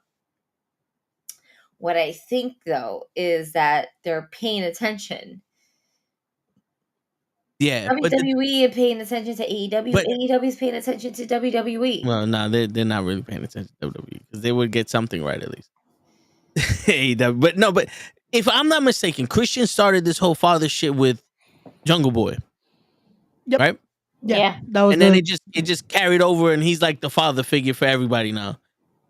Well, I'm asking like Maxine, like if Maxine would have did like a fucking something that showed that her brother passed and she's doing this for her brother, like on some Charlotte Flair shit. You know what I'm saying? Then okay, I get it. It's related to wrestling. Now we know why she's talking about him. I don't know why she's talking about him, and to be honest, like there's no reason for it. You know what I'm saying? Because I'm not in the novella. Right, this is what we was talking about last week. Yeah. I want to know what it means when Cynthia fucking stares at Huang like I that. want to know It's what because is. you know what I'm saying? Like, shit, she's looking at her because she knows. She must know that Juan was with Ricky yesterday or some shit. You know what Which I'm saying? I would hope now, like next week, if we get that backstage segment of Maxine, your thoughts about what she said last week, like this was, and have her mention that. Her brother. Have her mention maybe this was a dream of both of them. Maybe because again, I didn't get to listen to her interview with Chris Van Vliet yet. Maybe that is the subject. Maybe but she decided to become a wrestler. Maybe that was her brother's dream. Who knows? So I hope there is some reasoning. You know where this relates to AEW? Because I'm pretty sure whoever's watching AEW and WWE is way behind. This is related more towards Wardlow when they cut his fucking beard. Because out of nowhere, remember they shaved his beard, and out of nowhere, I grew my beard out for my father? Out of nowhere? It wasn't his beard, it was his hair. It wasn't his beard, it was his hair. Well, He still had the facial hair, it was his hair on the top of his head. But you know what I'm saying? Like, I got you. It came out of nowhere still. It was like, wait a minute. Were we supposed to know that you did this for your father? Like, because this isn't like, this is supposed to reflect real life. And if it's supposed to reflect real life, we're supposed to know beforehand why this is real. Like, you know what I'm saying? Yeah, just at least a few details. Just so like they didn't just pull up with Kai and Ty fucking talking about choppy you pee for no reason. Like my man was doing some shit before they got to him. You know what I'm saying? Well, yeah, they were threatening for a while. Like it wasn't just a random. Well, now we're gonna chop your dick off for some reason. Yeah, but you know what I'm saying? Like, I need more substance because remember, this is a TV show. This isn't the fucking news. Like, we're not watching the news. 7 dead in the Bronx for mass shooting because somebody was messing with the wrong person's girl and he lit up the block. Oh, okay, damn, that sucks. You know what I'm saying? Like this is like I said, a novella. I want to know what love is. Like, did you put it earlier? You know what I'm saying? I want to know what's happening. But even in the novella, sometimes they give you the fucking cliffhanger. It's like, wait, what the fuck just happened? So now you got it to win next week. Yeah, but also the thing, like in the novella, like something just pops up, but like for some reason, Ryan over there in the back's giving me like these weird vibes. And then he's like, I am Romeo's twin brother. You don't look nothing like Romeo. Yes, we are not identical. Oh shit, I didn't know he had a twin brother and he's dead. His estate goes to Romeo. They just took the shit out of Cynthia's fucking right underneath her feet. What is she gonna do now? Like you invest, like you know the story. You know what I'm saying? Like if a couple, imagine, because they had these segments, imagine they would have sat there, it would have been Maxine and whatever her name, like the other girls, all in the little segment and blah blah blah. Yeah. And then right when Maxine turns around, what's her name's face changes. Like she was faking it the whole time. Like she's disappointed in this girl. You know, one of those like, and then just leaves. Like, wait, what was that? And then you can build it off of that, like little minute shit, the nuance, like we talk about in comics, the nuance of the journey, little details, yeah, little details. Especially when we're in a business like this, that it's like you usually do that just to set the tone, just to set something up for moments like this. That now it's like you get that, Yeah. You get that fucking eureka moment, you know? Yeah, yo, and little details. Paul Heyman made The Rock important because he has a separate phone for him. Little detail. He don't need another phone to call The Rock. He can call The Rock from the same phone. Magic. The phone calls multiple people, but he has a separate phone for The Rock. That shows he's important. You know what I'm saying? Like, there was a thing where The Rock, where Roman's getting booed and he's turning around and Paul's like, yo, The Rock's here. Like, we have to, like, he has to come out and talk. Like he's confused. He's like, yo, are you gonna just leave without The Rock? Like, and then we get the clarification. I need you to call me the tribal chief. And, you know, we get that little tension. Now we have that. And now that's more fuel for later on when The Rock goes, you tell me I have to call you the tribal chief. I accept you as my tribal chief, and you can't even beat a crybaby bitch like Cody Rhodes. You know what I'm saying? Like, all that can come back. That little look. It will come back. Yeah, that little look that Candice LeRae would have given Maxine would have been like, wait a minute. What's going on here? Because now Candice LeRae could be turning bad, and the other girl, Hartwell, she may not know it. She may not be like, yo, what's your beef with Maxine? And then next thing you know, now Candice LeRae can influence Hartwell to be like, you know something? You're right. She don't belong with us. Yeah. And it's a bad girls club shit. And not only does that make their feud more interesting, it makes Candice LeRae and Hartwell's tag team a little stronger. So if they were to go for the tag team titles, they're already a group. Like, they're a group now, but they're established like, nah, we the Bean It builds Girls. something, It builds something instead of just, well, we're here now, you know? It's not just thrown together. It's like, oh, this has meaning. Cool. Yeah. I like it. Now we can go somewhere instead of, right, fuck it, we're here, you know? And you can have more, now, I don't know the other woman's name. She's with the Creed brothers. Oh, you mean Ivy Nile? Yes, Ivy Nile. She could take up the training from Chad Gable to go train Maxine, and they could do that whole, funny training shit. And Gable could have been up in the Intercontinental division looking more serious. And then you could have did like, yo, Ivy Nile was like, yo, I did as best I could with you. You don't fucking pick this shit up. And she could turn her back on her. And it'll be one of those things like, yo, what are you going to do, Maxine? Like, you losing everybody. Like, you got to be serious here. And then you can have one person come out of the blue. I got you. Shayna Baszler or somebody can come down like, I'm the attitude change you need. Boom. This is months worth of journey that we got. You have that build. You have that where again off of a look. Yeah. Yeah, it's small details like that that gives you so much that now we can come back to that. And it's like, now you have the fucking one-on-one. You have the match between Maxine and Candice LeRae. And fucking Maxine wins. Yep. And there you go. But nope, we're gonna get the just thrown together randomly, and somehow this match will possibly happen at WrestleMania. Yeah, we're gonna get the kickoff show. Yeah, we're gonna get the fucking horns from Valhalla. Yeah, I was about to call her Valkyrie for some reason. I was gonna call her Valkyrie also. Oh, there you go. See, we're I don't know why. Valkyrie came to my head too. Which is her actual name, but Sarah See, that Logan, would have been still closer than what we were thinking. I don't know why we both thought that. I don't know why you call it Valhalla, because Valhalla is the fucking Armageddon of the fucking Norwegian gods and shit like that. I don't. Because that's what she wants to go by. Valhalla. No, not Valhalla. Valhalla's the heaven over there. That's where you go when you die from battle. Valhalla. Yes. What I'm thinking is Ragnarok. Yeah. Okay. Maybe. Well, maybe she's trying to say she's heaven. She's heaven on earth. I don't know.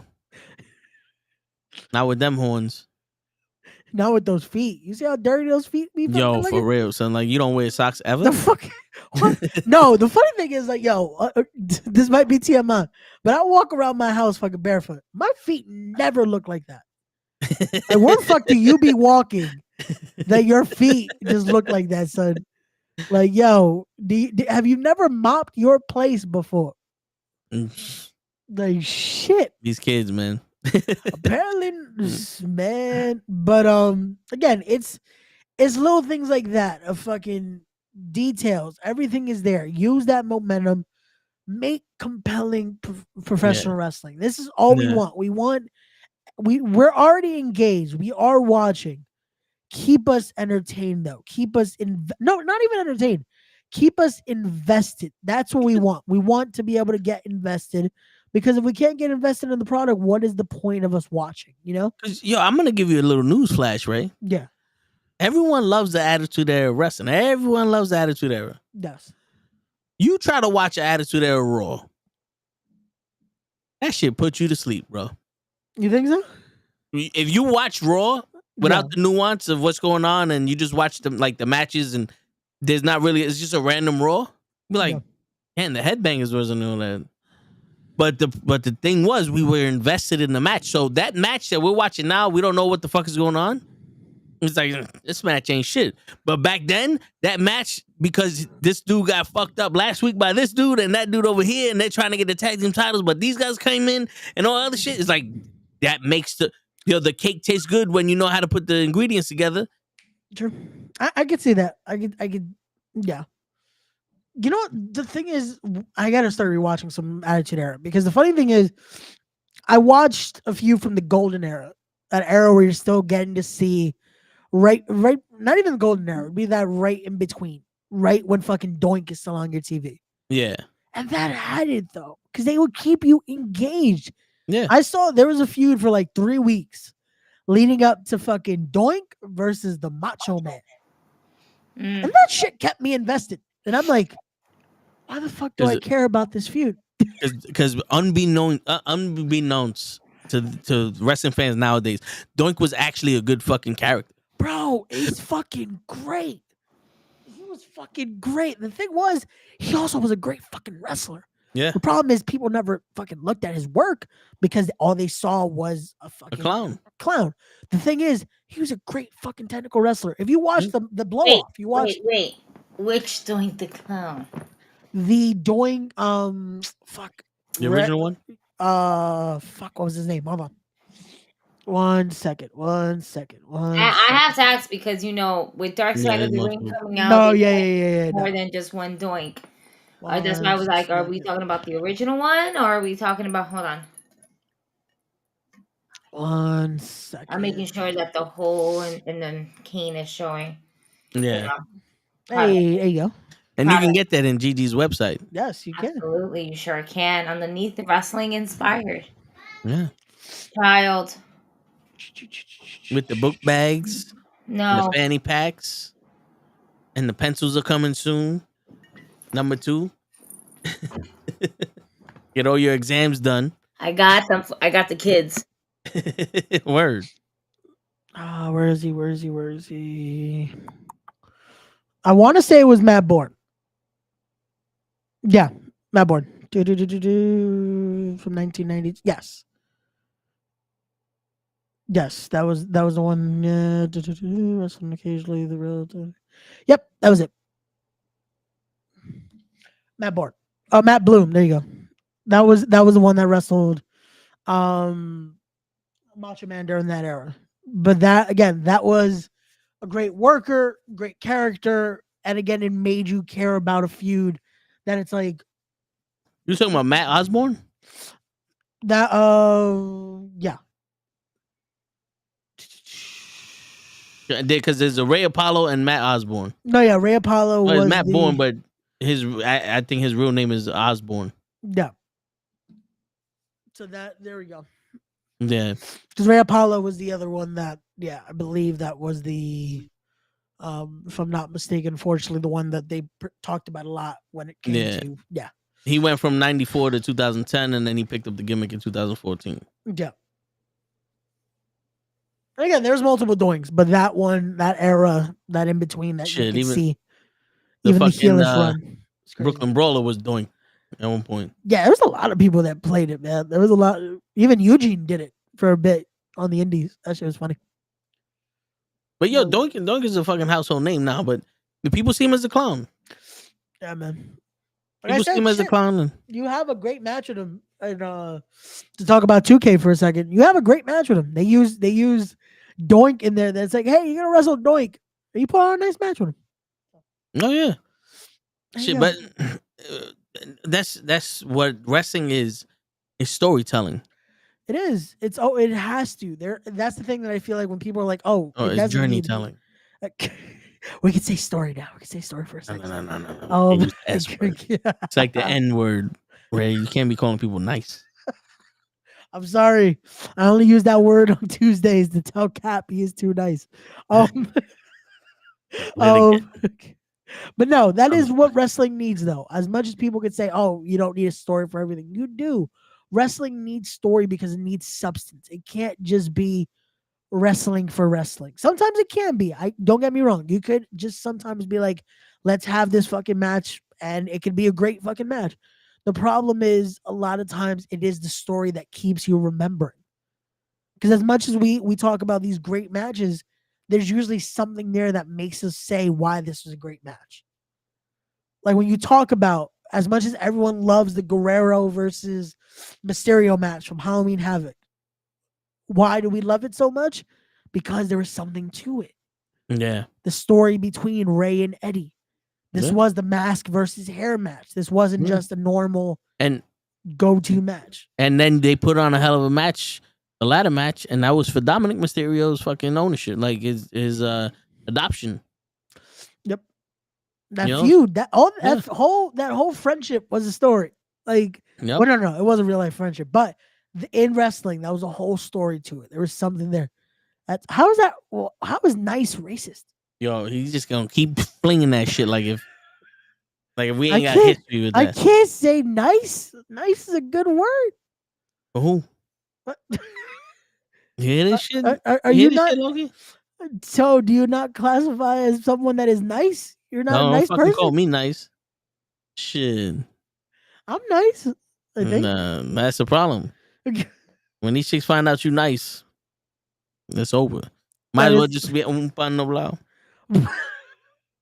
Towing the show conversation. Tune in possibly tomorrow. We shall see. Yeah, we don't know yet. We don't know yet. Eventually. We'll get on when we get on.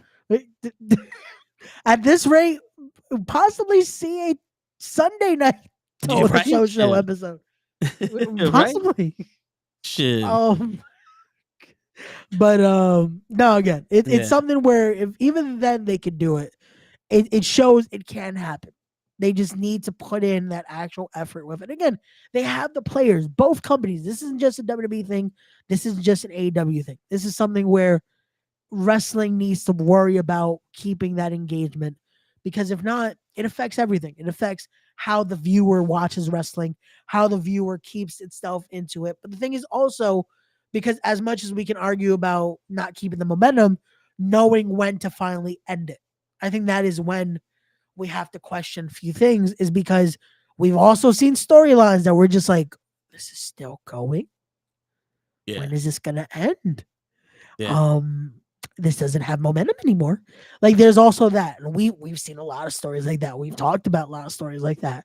That it's like, okay, we get it now. The point is now you're just beating us over the head with that, you know?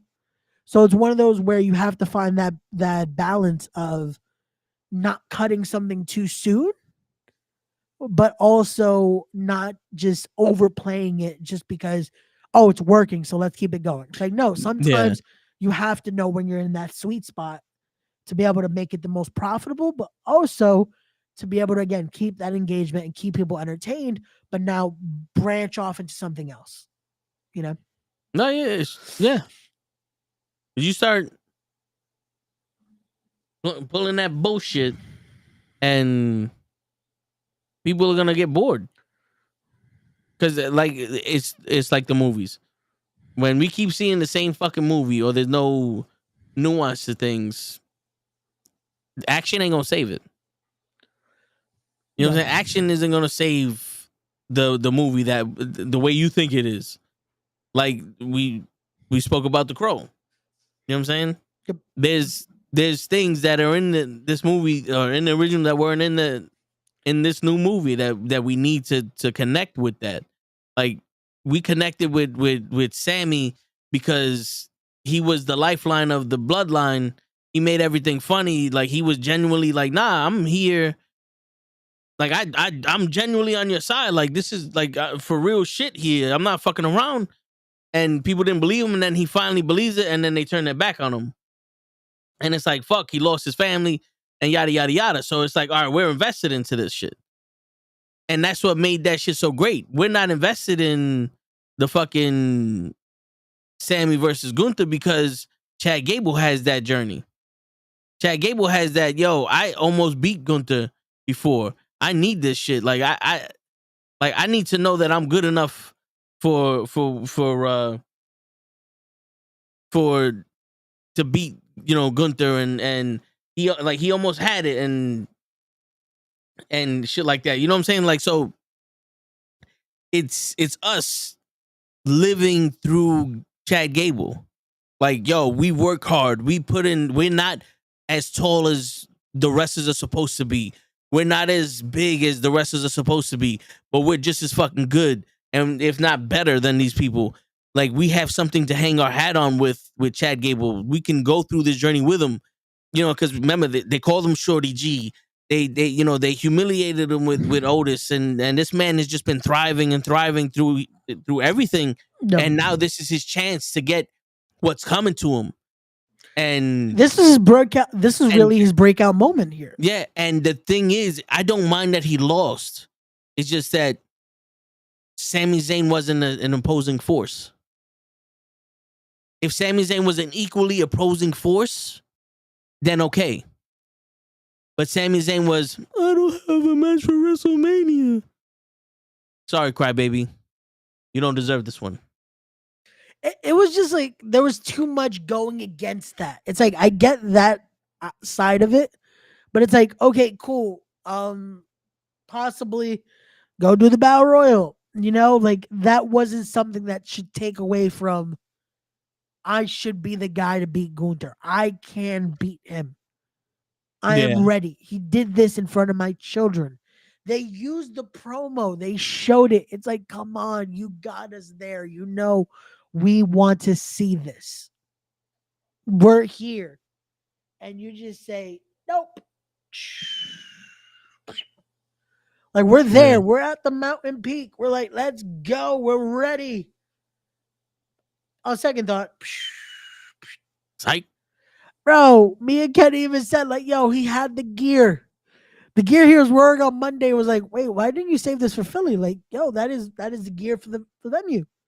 Oh, that's why. So this is, damn, you're not even gonna get to use this gear at fucking WrestleMania. Damn, Superman is not here. He live on the 5th floor.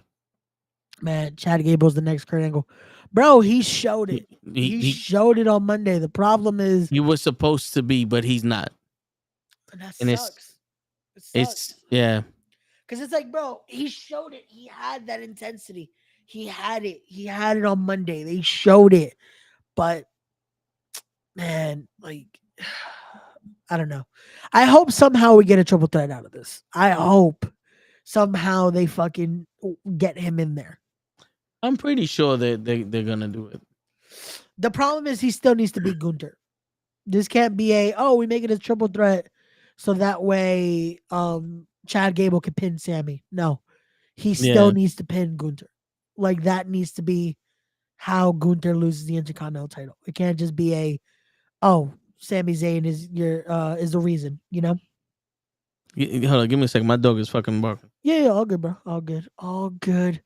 Chad had more momentum than Sammy did, and it was wrong. But it wasn't even the momentum. It was just there was more there. There's something there. Sammy didn't have there. To me, there's no genuine reason. There isn't something that's like, okay, cool. Yeah, we could see this. We want this. Like, no, with Chad, it was like we were there. We had something. We knew where this could go. We're pushing for it. You know, like the video package that night. It's like, here we go. We're going into it. And then it's like, fuck. Like, again, if you guys didn't watch it, watch the Raw watch along, or just watch the last 10 minutes of the Raw watch along and see me and Kenny's genuine reactions. Because our faces say it all. Just that desperation of like, come on, Chad. No. Come on, Chad. Like that. Those moments. That's what showed you just how genuine it's like, oh, come on. Like, don't do this to us now. Don't pull this now. Like, this isn't a time to be like, let's do a surprise. Let's not make this something. Like, come on. Like, but again, we shall see. I'm hoping we get away to make this a triple threat match. Get Chad Gable in there. Let him finish his story or his journey. My apologies. I know we're not supposed to use story. I'm sorry.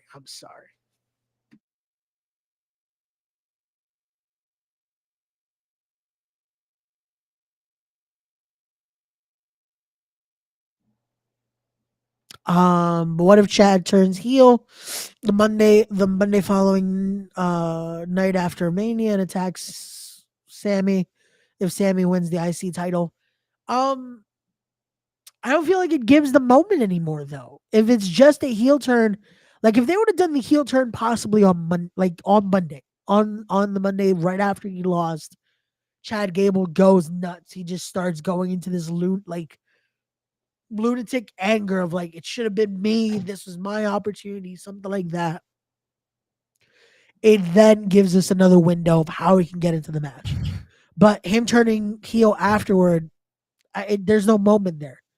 There's nothing for him to gain from beating Sammy, you know? Like it needs to be Gunther. That's where we get that revenge. We get the payoff. We get something of like he did it. He finally was able to do it. And not only to do it anywhere, but do it at WrestleMania. That's where that moment it means so much more. And Sammy doesn't need it. He got that moment. He already did. He got to win the tag titles with his best friend at the main event. Yeah, like people forget that was a main event. That was a main event of night one. Was the tag title? Yep.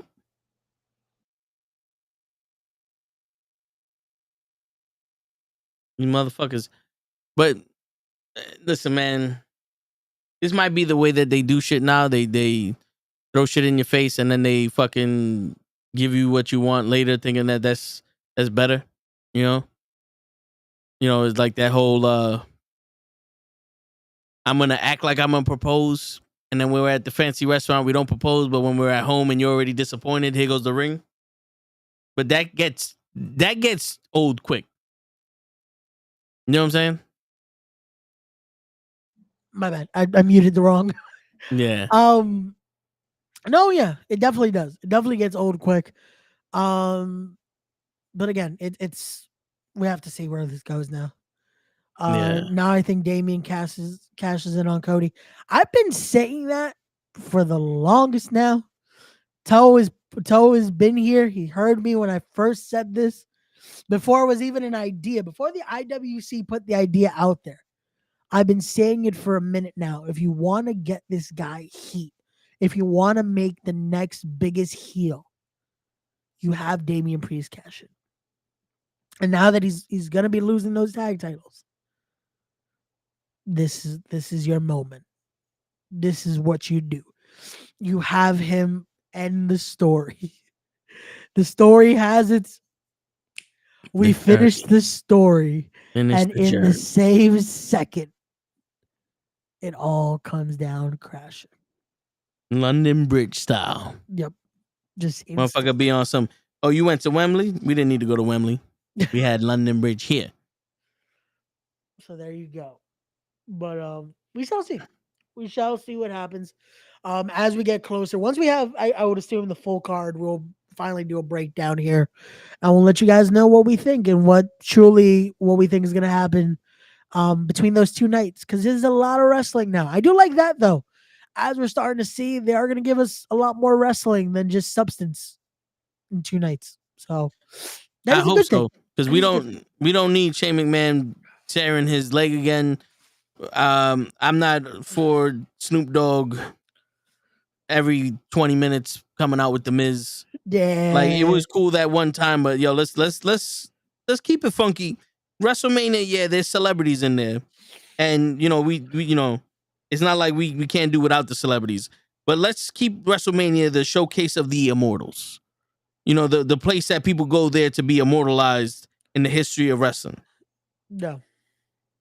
You know, because I feel like that shit's been lost along the way, you know, for a little bit. Because it became the entertainment.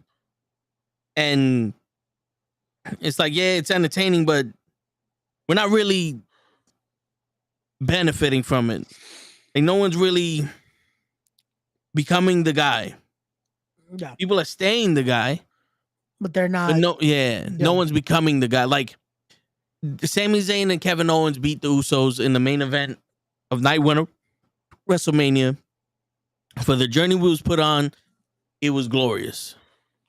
But when it came to creating the next tag team, it did nothing. So that could have been without the tag team titles. You know what I'm saying? Like, imagine talking about a journey here. That same match, the Usos versus the New Day.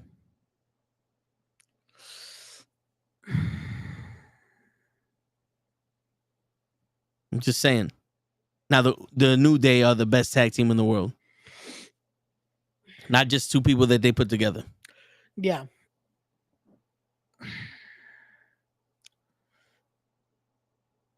And, yo, I'm going to address this shit here.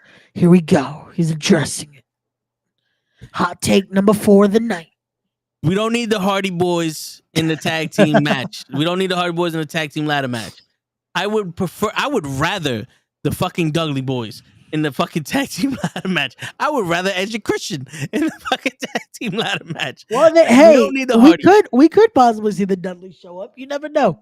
Yeah. But again, we don't need the just Hardys. A rumor mill. I doubt it. I feel like the Hardys are gonna end their careers in AEW. I don't think we're gonna see them make another reunion or another comeback, I should say. Because I'm sorry to say this, but we all know it's not beneficial to put your money on fucking Jeff. Bro, this is he left the WWE the first time intoxicated and under indictment of the United States government. He went to TNA. He went fucking out there in the pay-per-view against Sting high. Yep. He came back to the WWE in a house show, was high.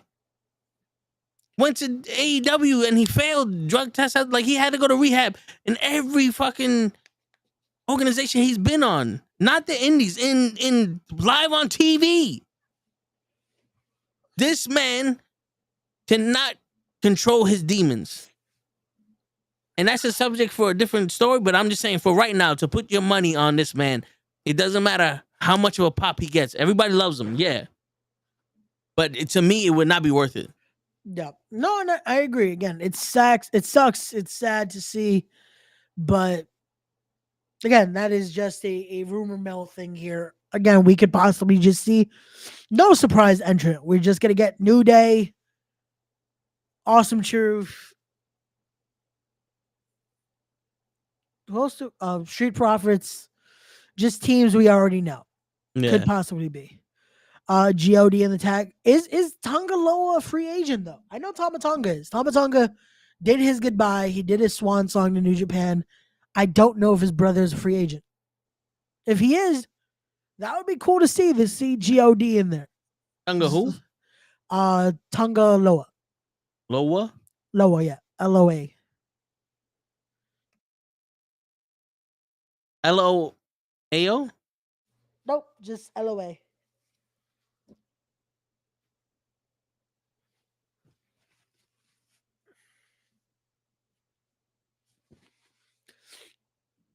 He used to be Camacho in the WWE.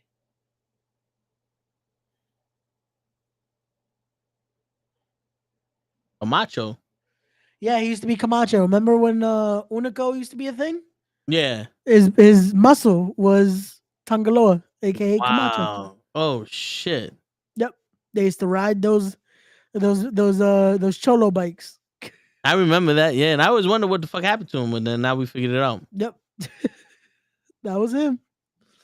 That was him, man. The more you know. The more you know. But yeah. It is I don't know. It's a lot of possibilities that can happen there. I'm interested to see, just in general, do they do the idea I said on Monday and have one team grab the Raw tag titles, one team grab the SmackDown tag titles, and we do that as the split so we can finally have 2 sets of tag team champions. We shall see. We shall see. WrestleMania 40 in less than 3 weeks away, technically speaking. Yeah. Hold on. Is it 1, 2? Yes, 3 weeks away. So we are almost there, ladies and gentlemen. More than likely, I would assume our April 4th episode. Yeah, seems about right. April 4th, you can tune in. We'll be doing our prediction show. We'll be talking about both nights. So, yeah. Tune into that, ladies and gentlemen. Tune into that. Word. But till then, we are still here. We're gonna still talk a little bit more about wrestling till we get this moment of silence here. We're gonna remind you guys. Shout out to our friends over at Battle Club Pro. They just promoted their next big event. That's gonna be Let's Go Battle Club Pro. That is gonna be live on April 28th. The first match announcement came earlier today. That will be the Nemesis Battleweight Championship, as it will be current reigning and defending champion, the Torture Artist, Prince Ahmed, defending this championship against Russian Dynamite, TNA Knockout herself, Masha Slamovich. So much going on in this one. You have coach versus coach when it comes to the fallout. You have 2 great, innovative competitors, a true technical classic.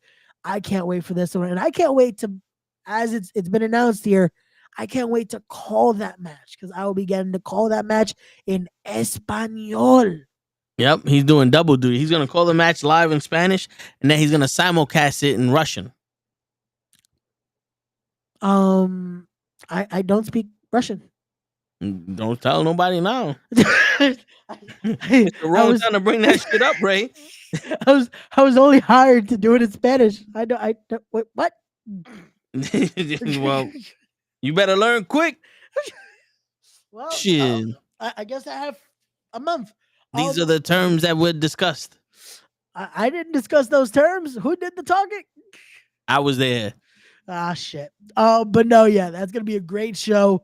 A lot more to be confirmed. Yeah. It is going to be a whole event of intergender warfare. So you're going to see a lot of great, amazing talent from both Battle Club Pro, the Fallout, and more names. You could look at that poster right there. You got Prince Ahmed, Masha. You have Jorge Santi. You have Ruthless Lala, Darius Carter, the Death Fighter, Akira. All current Battle Club Pro champions, including Big Cuzzo. You have the Scotta Ricans. You have Steve Benya, and so much more. Can't forget Cosmic. Yep, we got Cosmic in there. You got Yaya. It's gonna be a night. Yeah, can't forget the good brother of the show here, Rembrandt. It's gonna be a great night of action. Great day of action, because I believe it's an earlier show. Hold on one sec. Let's put that other graphic back up. Yes, it's going to be a 3 p.m. bell time with 2 p.m. doors. The meet and greet and early access for VIPs will be 1 p.m. So it's going to be an earlier show. That's good. You get to have a nice Sunday afternoon with Battle Club, and then you can enjoy your night on the town. So there you go.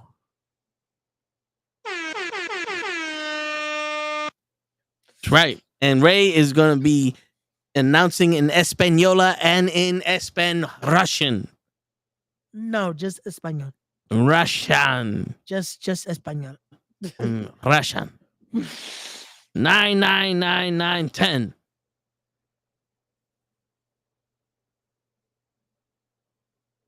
See? He's fluent in it. That's why he knew what I said was wrong. Oh man, but no, I can't wait, man. That's gonna be fun to get to call those crazy matches. Again, that card is gonna be fire. Getting to even call that match is gonna be fucking great to see what Prince Ahmed is gonna bring out of that match, just the innovation that he goes in there. And then you got Masha Slamovich, again, current TNA Knockout, former 2-time TNA Knockouts tag team champion. And just the names that are gonna be on that show is gonna be great. So hey, you know it's gonna be good because the All Father is gonna be in the building as well. Can't wait. Can't wait to see what happens on April 28th. Battle Club Pro presents Let's Go Battle Club. Facts. and we might have Ray put through a table. We don't know yet. Come on, man. I just had to go through multiple conversations today. People want to break my table. Can we not break my table or put me through a table that day? Listen, the Russian commentators love when their tables are broken. It is. Come on, man. Like, come on. Come on. I gotta. Yeah. Come on. In 2K24, I just created the look for my guy. I haven't did the move set or anything like that. I know Ray's. You done with the story already? Yeah, I finished the story actually yesterday. I was able to finish My Rise. Now that my character is imported out of My Rise into, I could actually put him in the regular game. I got to work on the moveset just a little bit more, but yeah. So, did you just wake up, Gigi?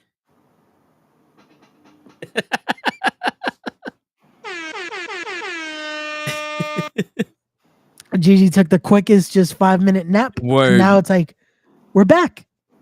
It was 20 something minutes long. Damn, that's how long your rant was, Ray? I apparently it was, because I definitely put a timer for like 25 minutes.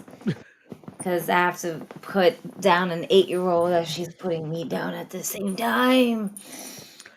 Well then, tired. So yeah, I was like, fuck. I'm just like, I'm filling the drinks. I haven't even smoked yet. I'm about to fix that shit and wake my ass up. There you go. I have yet to purchase the game.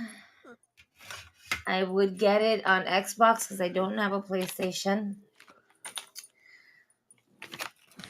And yeah, we're just I'm gonna wake up now. Salud. Oh, you just missed it. We're promoting April 28th because we'll be back in the building as it's gonna be Battle Club. Oh, moved the graphic too quickly. Battle Club Pro presenting Let's Go Battle Club. That's gonna be live in Brooklyn, April 28th. Match earlier announced, like we said, it will be for the Nemesis Battleweight Championship. Prince Ahmed defending against Russian Dynamite herself, Masha Slamovich. Again, earlier show, 2 p.m. doors, 3 p.m. bell time. It's gonna be a great afternoon I'm of some excited. Battle Club Pro. I'm super excited for this. I saw this and I was like, oh, so this is how we gonna do it.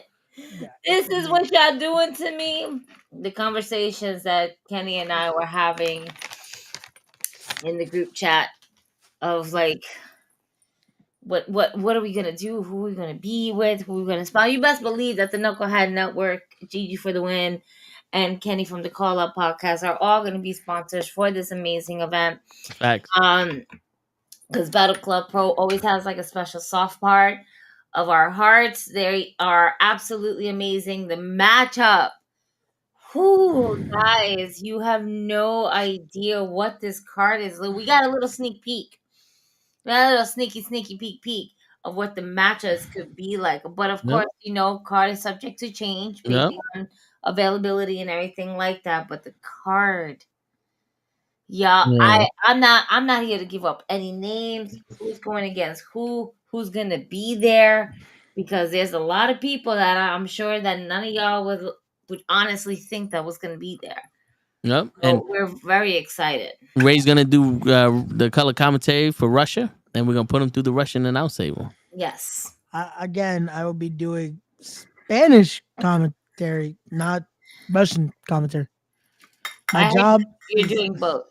No. Yeah, that's what I told him. Apparently, Toe says I'm doing both, but I've been. Well, I mean, Masha's gonna be there, so you're gonna need to be the person. Is it because she's a woman, Ray, that you don't want to? No, it's because I don't know how to speak Russian. Oh, all of a sudden. Oh, so you mean to tell me you can learn from Duolingo from now until that time frame? Like, what's wrong with you? It is aren't you supposed to respect the craft, Raymond? Yeah, Ray. I do, but the problem... you're not. If you respected, you would just go ahead and do Russian commentating for all of Masha Slamovich's people back at home. I'm gonna have to talk to Akira. We're gonna have to, him and I became wonderful friends. Ever since I saw him at the last wrestling event that we went to. That's right. But you commentated in Spanish and you said that see, you that's what I'm saying. in Russian. I never said that. You totally did. That. I can totally get him on the line and get him to say yes. He said this, but it's late. We don't want to disturb people at a certain time. Can we? Can we not say that to Akira? I think again, it is best that I do it in Spanish, a language I actually know. I'm gonna let him know. And a language I could do commentary in because, we need this to go perfect because it's going to be live on Title Match Wrestling Network. So, I'm very excited though for them. I'm excited for them. I'm excited for Invictus coming back. We Are Wrestling It, is also making news that they're coming back to the Bronx. Yep. Yes. So there's just a lot. There's a lot. So this is what I was kind of looking at earlier today. We Are Wrestling has an event on Friday, April 26th. And then 2 days later, Battle Club Pro has an event of Let's Go on April 28th. So yes, that weekend's going to be a little bit busy. Yeah, it's gonna be that's a busy weekend. We start Friday, very busy weekend. Then it's that Sunday. Yeah, and I'm worried about Friday because Sunday again. I know what's happening. I will be doing commentary. It's gonna be great. It's gonna be a good time. But I've been told there's a surprise for me. We Are Wrestling put it out in their press release that there's a surprise for me, and I'm worried because We Are Wrestling has caused me pain the last time I was at the show, so it's well, maybe it's a little worrisome. Just maybe. Little. If you wouldn't have been an accomplice to certain people's abductions. Word. I feel like that's already done with. Why is there still another surprise? Because we're not done yet. You sweet dumb redheaded boy. We're not done yet. Why? It's we're not done yet. It's March. It's nice weather outside. It's a new season. It's a new season. We can just move on. We can all have good times. Come on, the show name is Lo que pasó, pasó. That means se pasó, It's in the past. We learned from the Lion King. That's it. It's in the past. Right, Toe? Yeah, but your future. No, Toe, you agree with me, damn it. Lo que pasó, your future is what we're looking for. Word. Oh my God. It's that's it. Lo que pasó, pasó. Like the song goes, entre tú y yo. Pasó entre tú y yo. That's it. No one needs to. No one. But then he can't do Russian. Okay. No, but you can't do it because you had that. We had that Yankees line, and we don't know what he's really saying. He's just so fast. He just blah, blah, blah. I can't do all that. Ray says he can do play-by-play. No, the best I can do is say lariato. That's it. Damn, but why do you have to say it racist like that? That is what everyone does. That is what everyone's. When you say lariato, everyone just does it automatically. It's okay. Fire on the what? On the Yable. He's Dominican. Table. It's on the Yable. Just put it on the Yable. Okay, so you meant table. Okay, gotcha. So you can't even say tomo origato, Mr. Roboto. Look, laughing. Shit, you think Mr. Roboto can't be a good wrestler? Is that what you're trying to say? He probably could, but again, that's fucked how up. was that fucked up? You just shitting on a man's dream. Whose dream? Mr. Roboto's. Shit. Motherfucker work hard, right? I believe he did. So the question now is, where the fuck is Show? Because he's been coming out at 11 o'clock after we sign off, and the one day we don't sign off, he's not here. You know what we have to do? We have to start threatening that we are going to sign off right now. And then maybe Show will show up. He somehow showed up early on Monday. I was surprised. I was really surprised. Thank you to Show, though. He came in the clutch. And, yeah. I don't know. Because he didn't want to be fined. Yeah, that's probably why. Because imagine if you would have did the show by yourself with Kenny. Backs. Show would have been fired. That would have been it. It would have been done. Yeah. Damn. You'd have had 2 more kids. Show would have been fired. And life would have been great.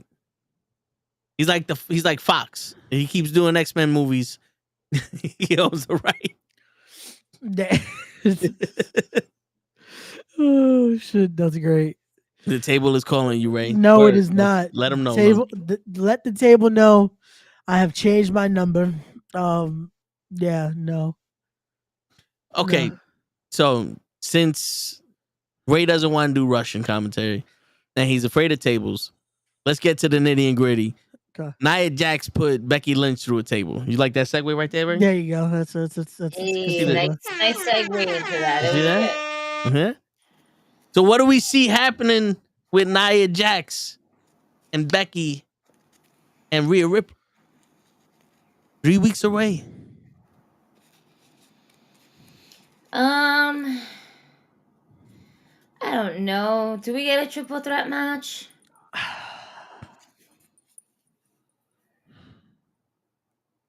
I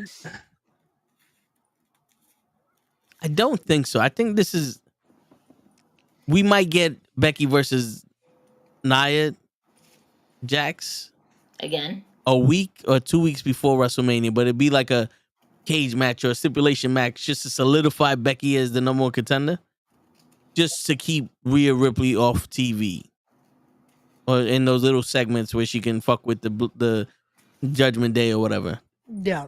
I feel like they're just gonna do another singles match. Have Nia and Liv in their own match, but we possibly still see Liv cost Becky. Because we saw it again on Monday. She gave like that, just this is an overlook to it. Mm-hmm. And we're starting to see a little bit of the turn. Like we're starting to see that lunatic side of her again, that it's like, I don't like this. Like she's in her head, it's like, I don't like this. I don't like what's happening here. Yeah. So we could possibly see that. Again, there's a lot of directions they can take this. I just feel like no matter where we go in this journey, it leads to Mommy still being Raw Women's Champion. WWE Raw Women's Champion or SmackDown Women's Champion, because technically she is SmackDown's Women's Champion. Yes. So that will still keep that reign going for just a little while longer. Now, will Io retain her title, or will Bayley actually become the Women's Champion? That I believe we will see a new champion. I think we will see Bayley finally get that WrestleMania moment. Do we see eventually Naomi coming to save Bayley if Bayley is down and out? I mean, no one's gonna know.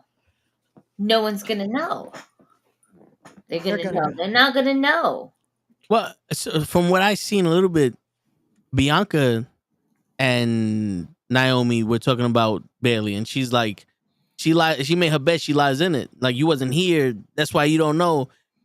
Could that possibly be a match? I don't know about WrestleMania, but in the future, Naomi versus Bianca. I wouldn't be surprised if they run that eventually. But I like that idea of like, hey, like you weren't here. Your friend isn't the friend you knew at one point, you know? Like this isn't the same Bayley. Like she went through that phase of creating damage control, of being this antagonist. And this is why people are going to be less likely to want to help. So you might want to help because you think this is the same Bayley, but it's hard to believe that this is the Bayley when she was doing X, Y, and Z, you know? Yeah. So I like that idea. But you know what the crazy But shit is? then she can instantly, and Trinity can be like, granted, she did that to you. She ain't do that to me, so I ain't got no beef with her. But yo, this is the same Bailey. She was just being Bailey to damage control. Because have you ever seen somebody sacrifice themselves so much for their group? No, true. You know what I'm saying? So like this is where Trinity can turn around and be like, see, you see somebody that banded together to get ahead. I see Bailey making a name for herself. Like, you know what I'm saying? Like I see her. But that's something yeah. you could use. Again, that's how you build more intensity and you add more elements to this story there, because now you use that of the fact of no, but I see my friend. I see the Bailey that I know. You just don't see it because of what's been going on, but I still see that in there. You see it more now because of what's been going on. You see that emotion is there. So you add that adds something else. But again, that adds another layer. Will Naomi? Who else is going to help though? Because the numbers game is still going to be there. But listen, bro, you can have Naomi do that, and then you can get finally Bianca Belair being the leader of the Pride. She's not going to be there.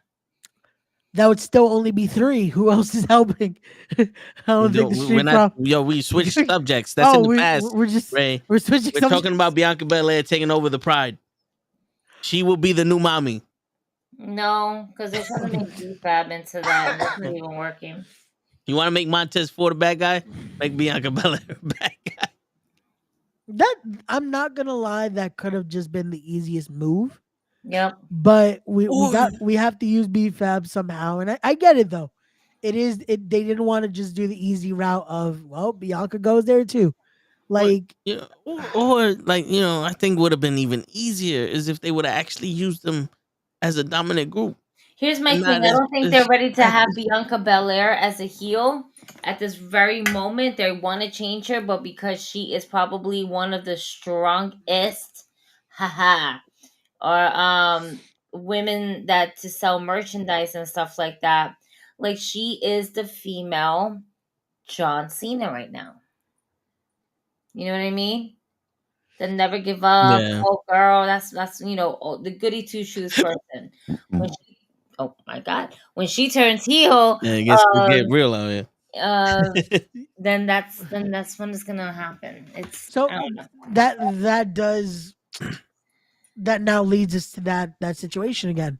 Yeah, we know why they never wanted to turn John Cena heel, because unfortunately that market is still there. That market, he would have been fucking huge. Bro, we know this. Bro. I'm so sorry, I keep fucking yawning over here.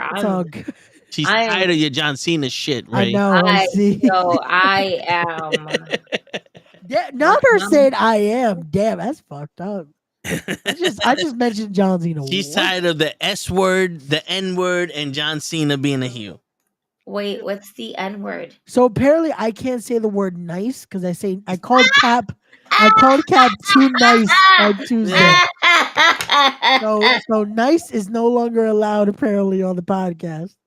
Yo, he called Cap nice straight to his face. I did because on Tuesdays, especially when unfortunately I decide to take my adieu when I'm falling asleep and I don't want to be rude on the podcast. And they were like, no, so next week you now get to roast somebody. And I was like, the fuck am I going to say? Fucking Cap is too nice. So that was the roast, apparently. Calling Cap too nice was offensive. And I'm like, how? How can you say that about him? But he's nice. That is the compliment. And the fact that you keep going at it. Wow. Yo, Cap, you're such an asshole, man. Word. Wait, so what I'm saying is worse than saying that? Yes. You want to know why? Because you lying to him. You lying to him. You lying to this blue-eyed, precious man that he is. And you were lying to him. Calling him nice.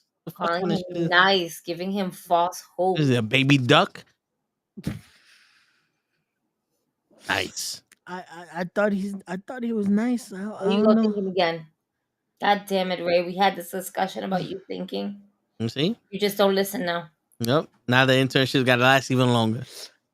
No, we're getting close to the year mark. All of a sudden, when we proved, remember, he was a year 20 minutes ago. He was a year here. Now Hold on, it's getting no. close. Wait, time out. Hold on. We're gonna look up. I'm gonna look up when was the first fucking episode that was on. It starts there. Hold on. We're Now, gonna listen, do this. the first time you met us was at Jobber Slam. No, it had to be earlier than that. Nope. It couldn't really? Women's Crush Wednesday, maybe. Yeah, it had to be. It had to be around there. It couldn't be. It couldn't be. Yeah, because it was out. It was outside. It was the Always outside. One of the, outside, Raymond. no, there was a few shows that. We always outside, Raymond. No. The knuckleheads are always outside, Raymond. This is how you know I'm she's sorry, getting mad because listen, she's starting to I'm use gonna my work Right. this really quickly. my full name is being said. This is how you know she's mad at me now. That's Give me right. 1 second. I'm I trying to need find medicine. this. I'm trying to find when was this episode. Un momento. Por You met at favor. the event. Get up now. Tell me, do you really want to love me to ever? Oh. That was the name of the event that we was at, Ray. It was one of those. I'm still waking up. Okay. I'm sorry. I'm like, I my brain. Yo, that was a strong 20 minutes you took, though. Yo, understood. Understand. I had this and I filled this up. And I fucked up my sleeping pattern. So I as y'all know, I have a wonderful 8-year-old child who apparently is my kryptonite because she's like, come and lay with me, and I'm like, I'm not going to sleep with you. And she's like already knocked out. And then I look at the clock and it says it's 1:30 a.m. in the morning. And I'm like, oh, wow. How long did I sleep for? My watch tells me I went to sleep around just before 10:30. And I woke up at 1:30 on my own. So now I'm up. And I roll one of these bad boys right here. And I was like, fuck it. And I'll smoke a little bit of it. End up smoking half. And I was like, I'm still not tired, but I'm hungry. What time is it? 3:13 a.m. And I'm like, I have to take this child to school tomorrow. Or else she's going to be with me the whole day. And I got things to do. She can't be with me tomorrow. Fuck it. And then I wake up at 6 something in the morning. So I took like a 10 to 1:30, set up for about like 2 hours, and then by 3 something in the morning I go back to sleep to wake up at 6 something in the morning. And I didn't take a nap today. So you ready to go 9-9? No, I'm ready to go smoke, drink. And then after the podcast, bullshit for about another 30 minutes before I decide to go night.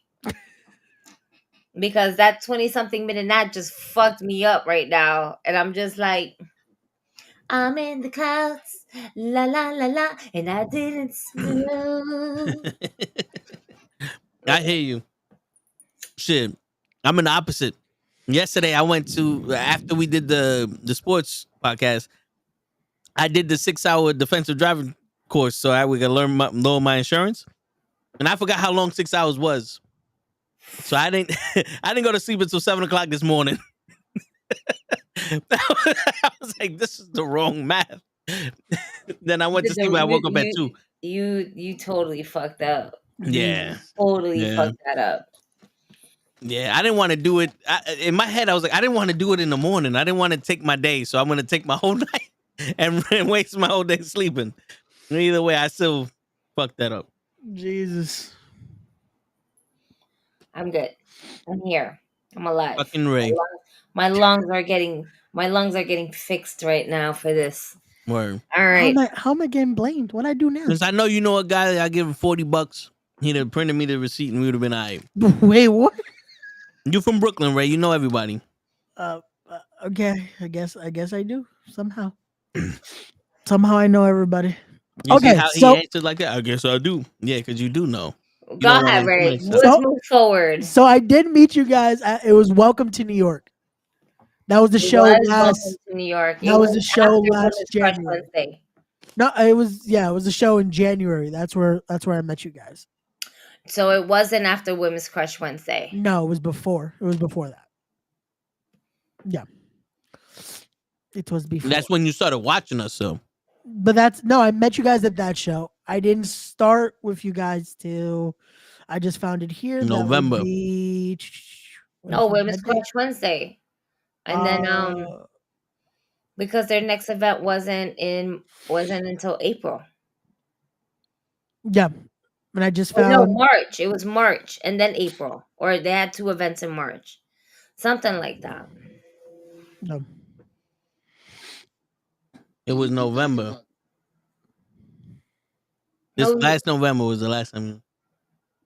That was what show was that? Shit. What? He started being on our show in November of 2023. It was that late?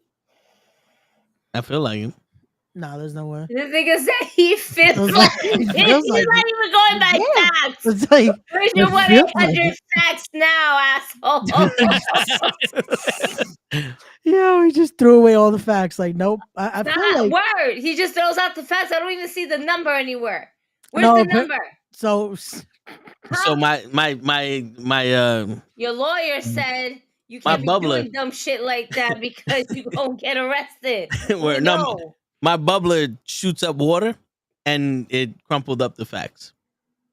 We still have the facts. It's just they're crumpled up. Yeah, unfortunately that killed the facts. Yeah. But See, you know so- what? Because they know that he was full of shit.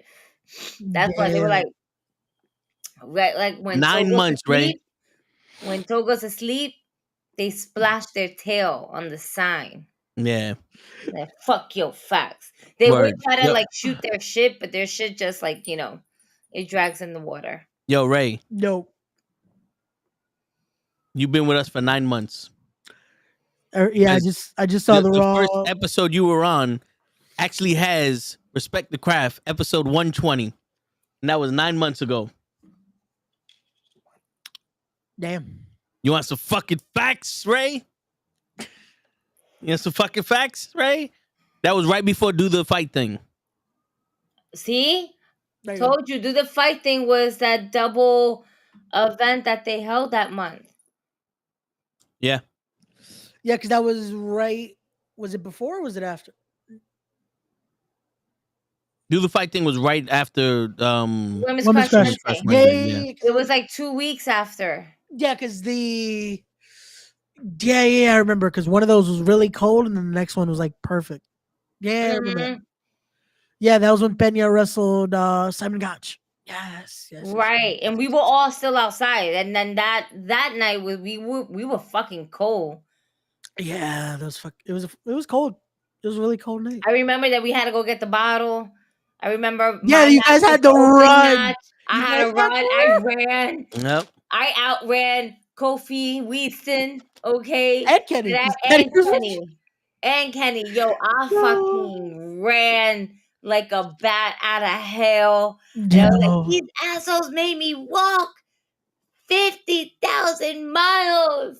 How could they? Yo, and they were stalling too. They're like, yo, where the fuck is Gigi? No, yeah, because Shane was like, and now we're gonna introduce Gino because it was like, wait, where is she? Yeah. Oh wait, yeah, because I remember Quinn sat with us too because I got Quinn to come through to come Yep. chill with us for a bit. Yeah, Right. yeah. And that's when I schooled him that the Usos were the best tag team in the world. He thought the Young Bucks, but I changed his mind.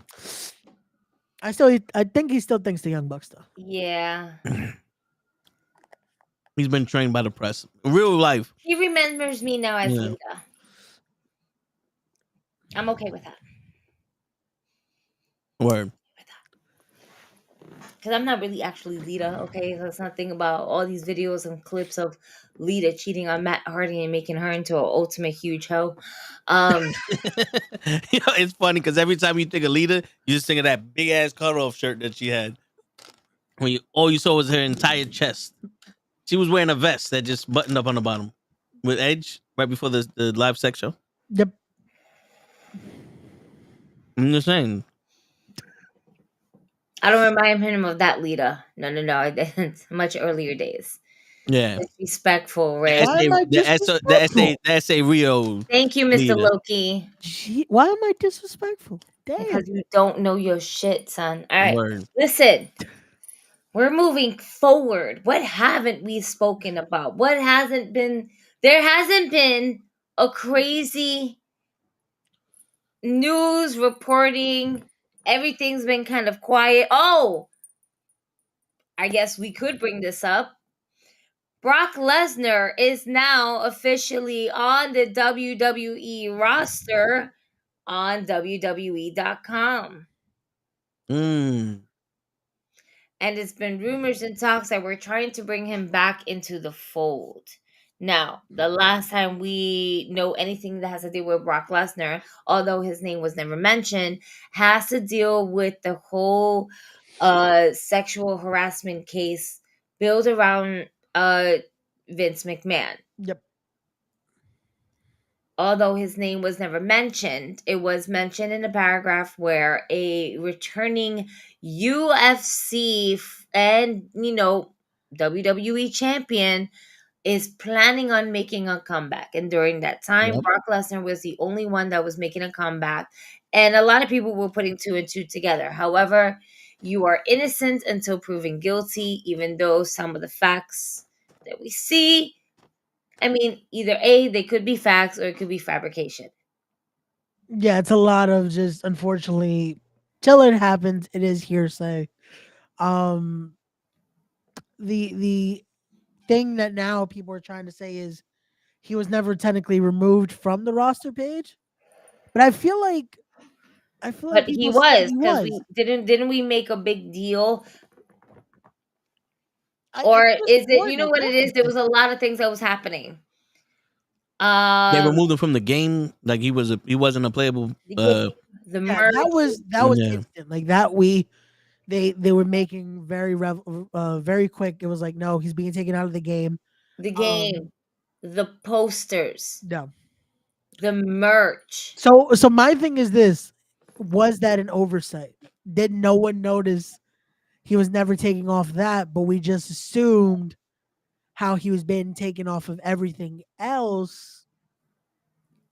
We kind of just thought that's also going to happen eventually.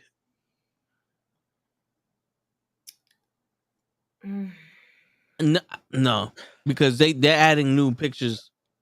Like right now, there's a bunch of current pictures of these superstars and the ambient pictures.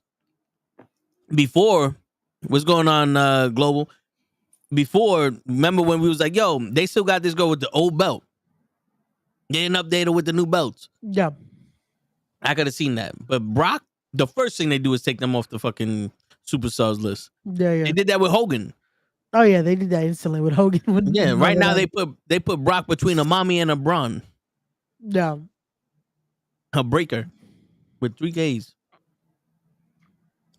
But yeah, I think they put him back because the case around him wasn't strong enough. Yeah. Because again, they haven't said his name. It's just been details of a former UFC fighter. Was it former WWE champion? You know what it is that the descriptions of what we all read, that we all saw, that's been reported, fits the descriptions of Brock Lesnar. Too well. Or Ronda Rousey. Too well. No. At that time, no, because was Ronda a heavyweight? I don't think Ronda was ever a heavyweight in the UFC. And listen, yeah. You want to talk about women's weight, Ray? You want to go down that alley? You already said that you hate women? Ronda asking for a piss video. I mean, it did piss a lot of people off. And then Gigi's like, yo, it's too early for this shit. And on that note, everyone, thank you guys for watching. You know what's so funny? As soon as you said that, I was actually looking at the time. I'm like, how much longer do we have until this shit is over? We're still here. It was like after that, it's like we're not getting off until show is 3 minutes away. When show gets in this fucking weight room, then we'll sign out. Until then, we're going all night. Wait, what if he never gets on? We're just gonna 24-hour stream, Ray. No joke. We do have to do one. We're gonna try it eventually. We're gonna try this fucking 24-hour stream. We do one. We're gonna have to take the week off. I would say start small and then build your way to 24. So start 12-hour stream. Let's do half a day. Half a day, folks. Before y'all become Darby Allin of podcasts and just do straight 24 hours and then y'all kill yourselves. I did it twice already. Did you? We're not talking about you. We need the other one that we're gonna put to the table, bro. No, I was gonna say we've also look at how young he is with the red hair and the vibrance. Look, his cheeks are still rosy red. Excuse me, the stolen red hair. Okay. Which is true. But I've had the red hair before. You never had the red hair. I did. As being part of the Knucklehead Network. That's right. And you saw that I had the red hair. You saw I went from the transition from blue to red within a snap like that.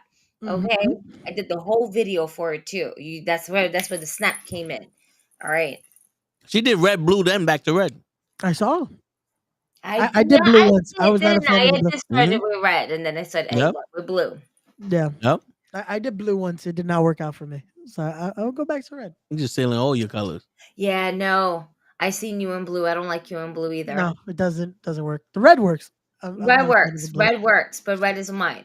So you can go orange, and you can be Carrot Top. It's okay. Orange is mine. You don't steal my color, Red. Toe can keep orange. It's okay. Toe, that's all yours. That is. I'm gonna dye my hair red too. Fuck it.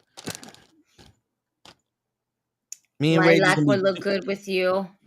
Matches my eyes. Don't do green, because then Cosmic is gonna think that you're just trying to look like her. You hear that, Toe? Don't do green. Don't do green, Toe. But the difference between me and you, Ray, Cosmic somewhat puts up with me. I feel like Cosmic will be okay with me. She made a comment under my Spanish commentary announcement. She wants to know where the biblioteca is. So. You see how he's just using these women to get ahead? He's flaunting the nerve. I'm gonna ignore these two assholes right now, especially Raymond, because he wants to try me. But Becky Lynch does not have red hair. Yeah, she got it's more like an orange color in a way. They're leaning more towards like that strawberry orange, like kind of like that blood orange. You know what I mean? Yeah. Where it's orange with red tint. Yeah, that's perfectly how you describe that. That works. So it's a combination of both, but this is Lita red. When Lita was back in the day with red hair, this is Lita red. No, I wouldn't say ginger either.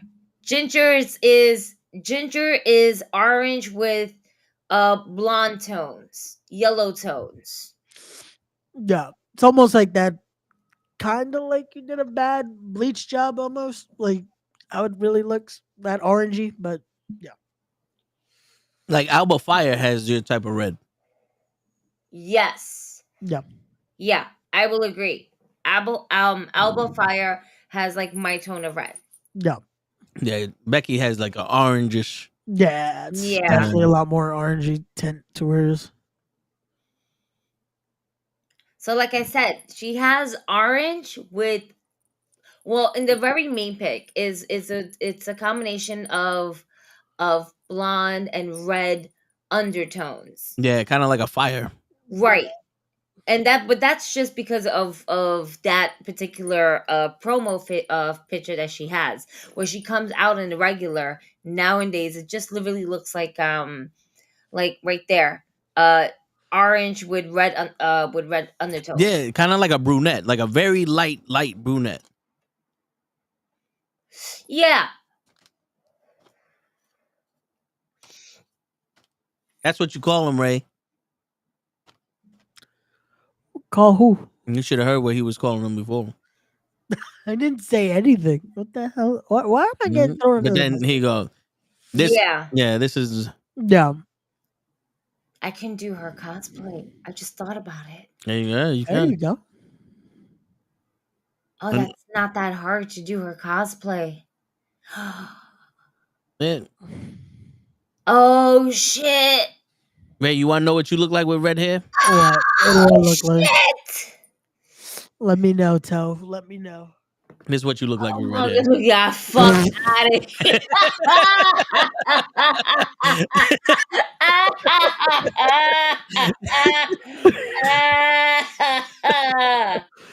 Oh shit!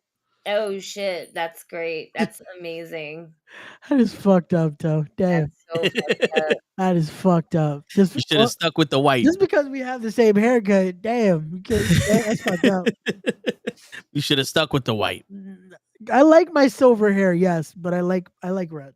I'm gonna keep Yeah. red for a while. See, Ava has black hair with red streaks. Streaks? Like Yeah. yeah, because her Yeah. are more the highlights compared to just She lines and folds. she has what I like to call the Cruella de Vil. Sometimes where well, no, actually not in this picture. There's one where it's like half one color, half the other way. Yeah. You know, but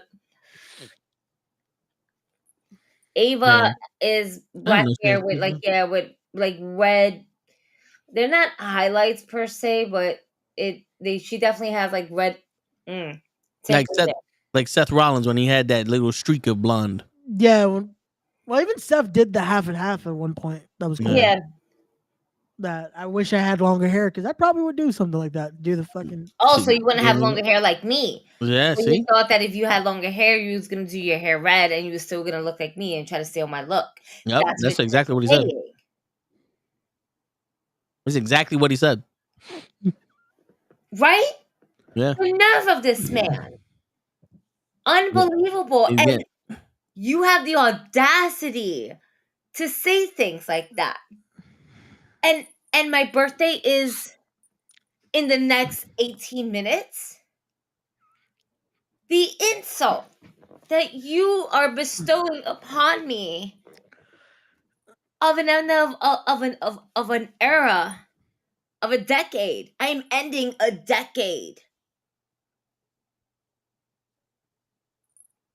Some great things happen in this decade. Some good, some highs, some lows, some ha-has, and some, you know. Scott Hall, R.I.P. 2 years ago. You want to know the fucked up part? 2 years ago, I can honestly say that hearing the story of Scott Hall's in the hospital, he's not going to make it, y'all. Reading that and just like feeling it in your gut, yo, I was like, it might be slightly selfish, but it's because I don't want my birthday to be a sad one, because Razor Ramon is, I think I can speak for all of us here, has been such tremendous inspiration in the wrestling industry with his character, how he carried himself, his recovery story, the relapses that we've seen him, and then the recovery story again.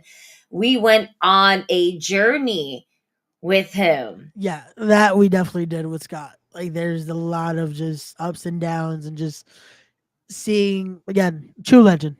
So it definitely was a lot. Coolest man in any room.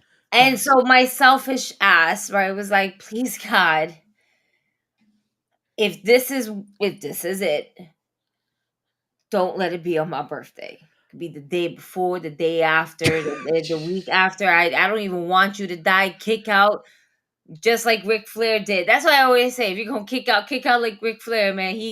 We thought he was gone. Yeah. Yeah. All right. Ric Flair kicked out. Kick out like Ric Flair. Come on, man. Kick out. He ain't kick out this time.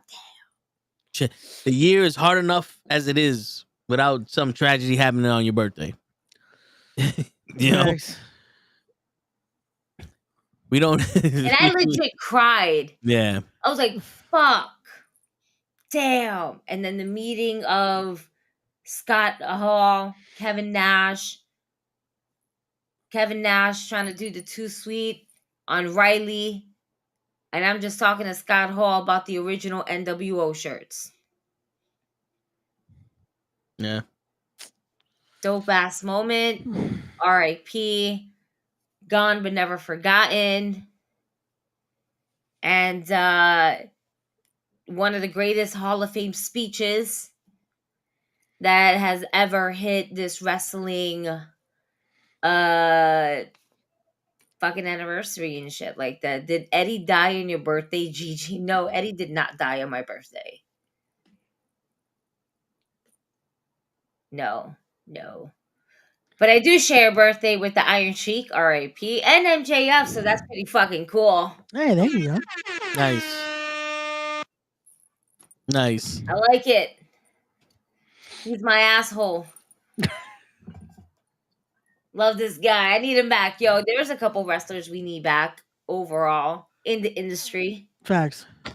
Not even off the injury list, but in the industry for those who were let go. We need them back in some sort of form. So let's Elton Benjamin. But where does he go? And why is everybody's like, oh, it should be AEW? Why is it AEW the only one, the only place? No one should go to think AEW. that people always want to just, if it's not WWE, it has to be AEW. No, it doesn't. He can do good things in TNA. He can do great things in TNA. Yeah. You kidding me? I honestly thought he was going to go back to Japan after all. That's what I was everything. thinking too. But maybe it's also like family reasons. Yeah. You have to put that into perspective as well, especially he ain't young Benjamin anymore. Yeah, those He ain't tours. Benjamin Button right now. He's just Yeah, those tours are definitely not the it's not the easiest to do anymore, but I can see a few matches. Yeah. Absolutely, but not permanently. Yeah. TNA has definitely been picking up a lot of great people though, so I wouldn't be surprised if we see that. They just got to get on American TV though. Yeah. Or at least a channel everyone has, man.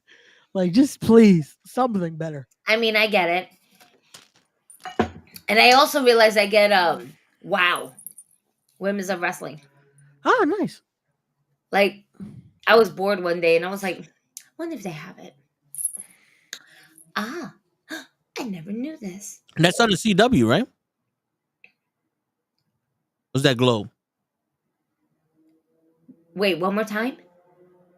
Wow, is that on the CW? I believe it was. It is. Glow is on Netflix. Or if you're talking about like the original one, that I can't tell you. I don't remember. But it wasn't on the CW. Mm-hmm. But I believe that might have been. But I don't remember. All I know is that I am able to catch up on it now, and I'm pretty excited. And I've been I have yet to watch Buff Bagwell's Dark Side of the Ring. But I have seen oh shit. Which one? Oh, I seen Earthquake. Oh, okay. Gotcha. How was that one? It's good. It's good. It's a dark side because of the struggles that he went through, and not so much about drugs and shit like that. Okay. That's what I liked about it. Like, a lot of these fucking stories always ends in a tragedy because unfortunately that's just how the cards were dealt with these certain individuals. Yeah. But this one, it's like, damn. Fucked up things happen to really good fucking people. And that's fucking shitty. Examples for now, and like in our where we're at in this life, Bray Wyatt, Luke Harper, Brody Lee, like they're not on shit. They're not addicts to drugs, pills, lo que sea. They're not addicts. They were just really humble people that had some sickness that was like, damn. Yeah. Damn. It spread too fast. It was taken care of too late, like shit like that. So to hear the story of John, I don't know his last name, I'm terrible. But to hear the story of John, formerly known as Earthquake and Shark and all this other shit, like it was really fucking like it's a sad story. Again, it's sad to hear good things happen to fucked up things happen to good people, health wise. Yeah. So, but I think the one positive thing I'm gonna take out of this whole documentary, was watching Haku laugh. Yeah, that. He's never. I'm always underneath the impression that all these old school timers know all these videos that's out because the internet is just out there for the world to see, and he's never seen the debut of the Shockmaster and the genuine laugh and enjoyment that he got from it. My man was crying. He's like, "Oh, that's the best thing I've ever seen. How the fuck did I miss that after all these years?" type of vibe. It was really fucking cool to see. No, that was great. That clip I saw go viral. Everyone was sharing it. Even Tom, we brought him up earlier, Tamatonga and Tangaloa, just like seeing their dad have a genuine laugh like that. It was a good moment to see because it's like we all know how much we talk about how scary Haku can be and how devastating he is. But to see him just have a genuine laugh like that, it was like, that's nice, wholesome content. We need Yeah. Like, and you need that in life. You need some good wholesome content to be like be a little bit uplifting of this tragedy that we're fucking like kind of witnessing, as the audience, and again, we all know and seen how Haku can be. The fuck?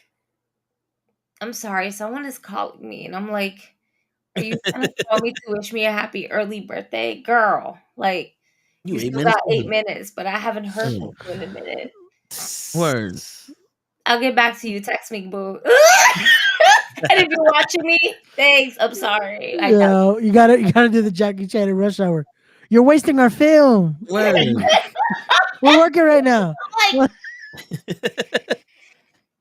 I want to be the first one to call me. Yo, if she calls me again, I'm like, what do you want, son? I'm like, what's good? I'm doing a podcast right now. Like, I'm live. Word. What's good? No, I'm chilling.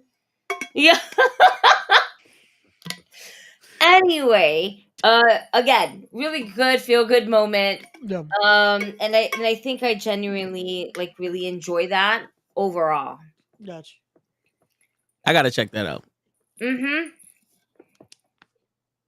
I usually binge watch them because I forget that they're on, but I'll watch the first two because the next one is Buff Bagwell, brain fart. Which we got the first scoop of that story that they did down the trailer with him shooting his father. Like me and Kenny got the scoop on that one when we interviewed him. There you go. So, Vice, you owe us some money. I'm just saying, you owe us the monies. Word, the knuckleheads booked that a long time ago. Y'all niggas late. Word. Y'all over here bullshitting.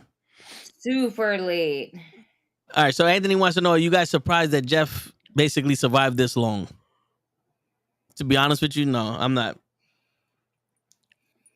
No, because he's has something that's lucky that he had the backbone of having his brother there, having his wife, having again with the situation he's going with the demons he's battling, he still has someone there that is getting him through it. But the difference is he is punishing himself. You know what I'm saying? Like he's torturing himself with this. No. So I'm not religious, but I think that like it's one of those things like he's gonna be a part of this fucking torture for a very long time because usually when people are punishing themselves, they let them punish themselves. When it comes to people that are, you know, like Brody Lee, that just came out of nowhere, they get taken from us. When he wants to go, they're like, nah. You know? Like you may be trying to do this shit, but it's not your time. Like, nah. There's a reason why you're still here. You gotta learn something. You know what I'm saying? Like, nah. No, and that could still be a thing. That could still be he is hopefully, and again, I hope it's sooner than later. He does learn to again control those demons and to be able to better his life for again that same family that I just said. Like it sucks. It sucks to see what has become of it, and just it's easier said than done, but you gotta face them. You do, and it is a lot harder. And I want to say we've seen him try, but again, we don't know. We unfortunately we don't know him personally like that, so we don't know. We don't know if this has been a constant thing. Yeah, we don't know. But yeah, that's usually how it works. No. When people are torturing themselves, they stay here. It was a happy birthday. In fact, I was like, "Yo, you call me?" You're like, "It's like I'm doing a podcast right now." Yo, you fucking call this? I hate you, this nigga. In that apple, Mrs. President, happy birthday to you. Oh shit, blow, baby, blow.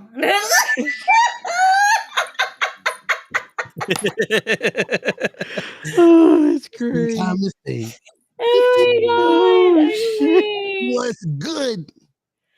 Yo, this motherfucker really said he's gonna show up in the last 3 minutes, and it's literally the last 3 minutes, like a whole fucking 3 minutos. I heard it Okay, was your birthday, so I had to show up. Oh, I man. appreciate it. Word. You're 3 minutes early for her birthday, but I I told you on time. Got him. So next time we're gonna finish this at 11. Let's see how that goes. Yo, that was too perfect. Oh shit! What's good, show? How you doing? You know what's crazy? I lost my privileges. I don't even get the flute no more. He gave you the flute. Not the flute. What are you talking about? That's not the one. That's not the one. Oh, the other one's over there. Oh, Ray blowing on. Ray Ray had McDonald's today, show. He can't be blowing on the flute. Nah, remember I had steak today. You mad at me because I had steak? Oh, he said he got that real meat in his mouth. Hey, yo, pause. Yo, but what's up with the steak? Ray's been like, oh, we gotta get steak this week, and all of a sudden he want to get sick. I can still get steak. I want steak. I like. Just have a little bit of a We cold. still gotta figure out what we're gonna do for you. We're gonna take Gigi, man. Yo, listen. I don't know, nigga. We gotta find a spot. I'll get a karaoke machine if that's what it takes. We'll find a spot and we'll get some steaks and JMO and we'll fucking get that. The toe and the show be karaoke. I'm down for karaoke. I'm okay with karaoke as long as they have Jameson. I'm good. I just want food, drinks, and good fucking company. And now that looks like Friday is all nice and pretty and stuff, maybe we can plan something for tomorrow. This is my also thought. I love my birthday, but I also hate it for the simplicity that it is 2 days before St. Patrick's Day. Yeah. Every motherfucker is going to be out on Saturday. And then I'm probably going to be more annoyed on a Saturday going out to a bar for St. Patrick's Day. Okay. I turned up as Gigi on 315. I turned up like Austin on 316. And on 317, motherfucker, I am Sheamus and Finn Balor combined together. We are out. Black out season. See? 3 days, black out season. Don't talk to me. I promise you, I'll post up something on Monday so that way you know I survived. Word. There ain't gonna be a dark side of the story. It's too early for me right now. Look at your phone, Gigi. Oh, my phone. I have it on Do Not Disturb. See? Look at that. She just blocked us. I didn't block you. There you go. Happy birthday to you. Happy birthday to you. Little light. Happy birthday, dear Gigi. Happy birthday to you. Yay! Yay! There you go. We are the first to say happy birthday over the phone and on the podcast. That's right. Yeah. All right, there's an echo. Fuck this shit. Yeah. Fuck your shit. Like, thank you for being my first caller. I was like, yo, show, can't turn that light. You all right, yo? What happened? He's having a spasm over there with the fucking apple. Yes, I will be posting up my PayPal, my Venmo, my Cash App. You can buy me a drink. You can buy the merch. You can, I'm here for all of this. What I plan to do, I plan to just get really drunk, and I'm gonna find a whiskey bar that has good music or karaoke or both, and then fuck it, get lit. That's it. Litty titty. It's the Litty Titty Committee. Dude. There you go. Well, ain't gonna be like that titty, like that video I sent y'all niggas. Yo, that shit was the most random. I'm on my way to the fucking city. I'm like, the fuck? Okay, yeah. Oh, man. The shit that people send me to I can send to y'all. It's great. Word. And we might do the Toe in the show on Sunday. Yeah, it's looking Just like you. it. It's looking like it might be a Sunday edition of the Toe in the Show with Ray. You might get a good one. So let's come prepared. There y'all go. Sunday edition. I think that might work out best. Yeah. So y'all tune in Sunday. It's gonna be a special St. Patty's Day. I'll bring my whiskey. There you go. We'll have a St. Patty's Day. We don't talk like this. So we don't look at drums. What the? I may or may not stop by just to be like, I'm alive. There you go. Yeah, there you go. So, goodbye. There you go. Tune in Sunday for a special Toe in the Show. Everyone gets to see the actual. This is how Gigi looks at 23 years old now. Facts. There you go. Know it. And on that note, take us home, Toe. Well, all right, before we take us home, Show, do you have anything to say about this week's wrestling? Yeah. No, not this week's record. No, I don't have nothing to do. Do you have anything to say about Mercedes Moné? I hate that she went to AEW. I wish she would have came home. But she went home to Boston. Is she gonna be pulling double duties? She gonna be in New Japan too? I mean, I don't know. I think she's all elite. She's US based. If she wants to go to Japan, I think that's gonna be more on her, if anything else. But she's all elite.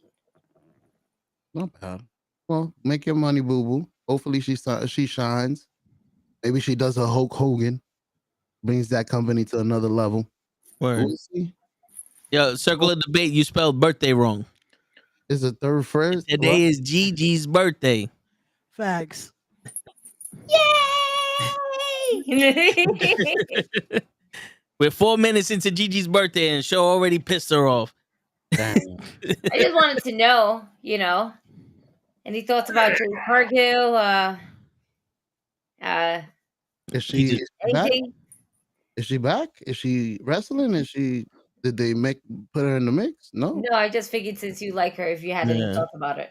No, I don't have nothing Alright. about her. Show literally just came here to say happy birthday to Gigi. Legit, he had no other plans. He was That's like, it. That's all it was. And I I'm not- appreciate you for that.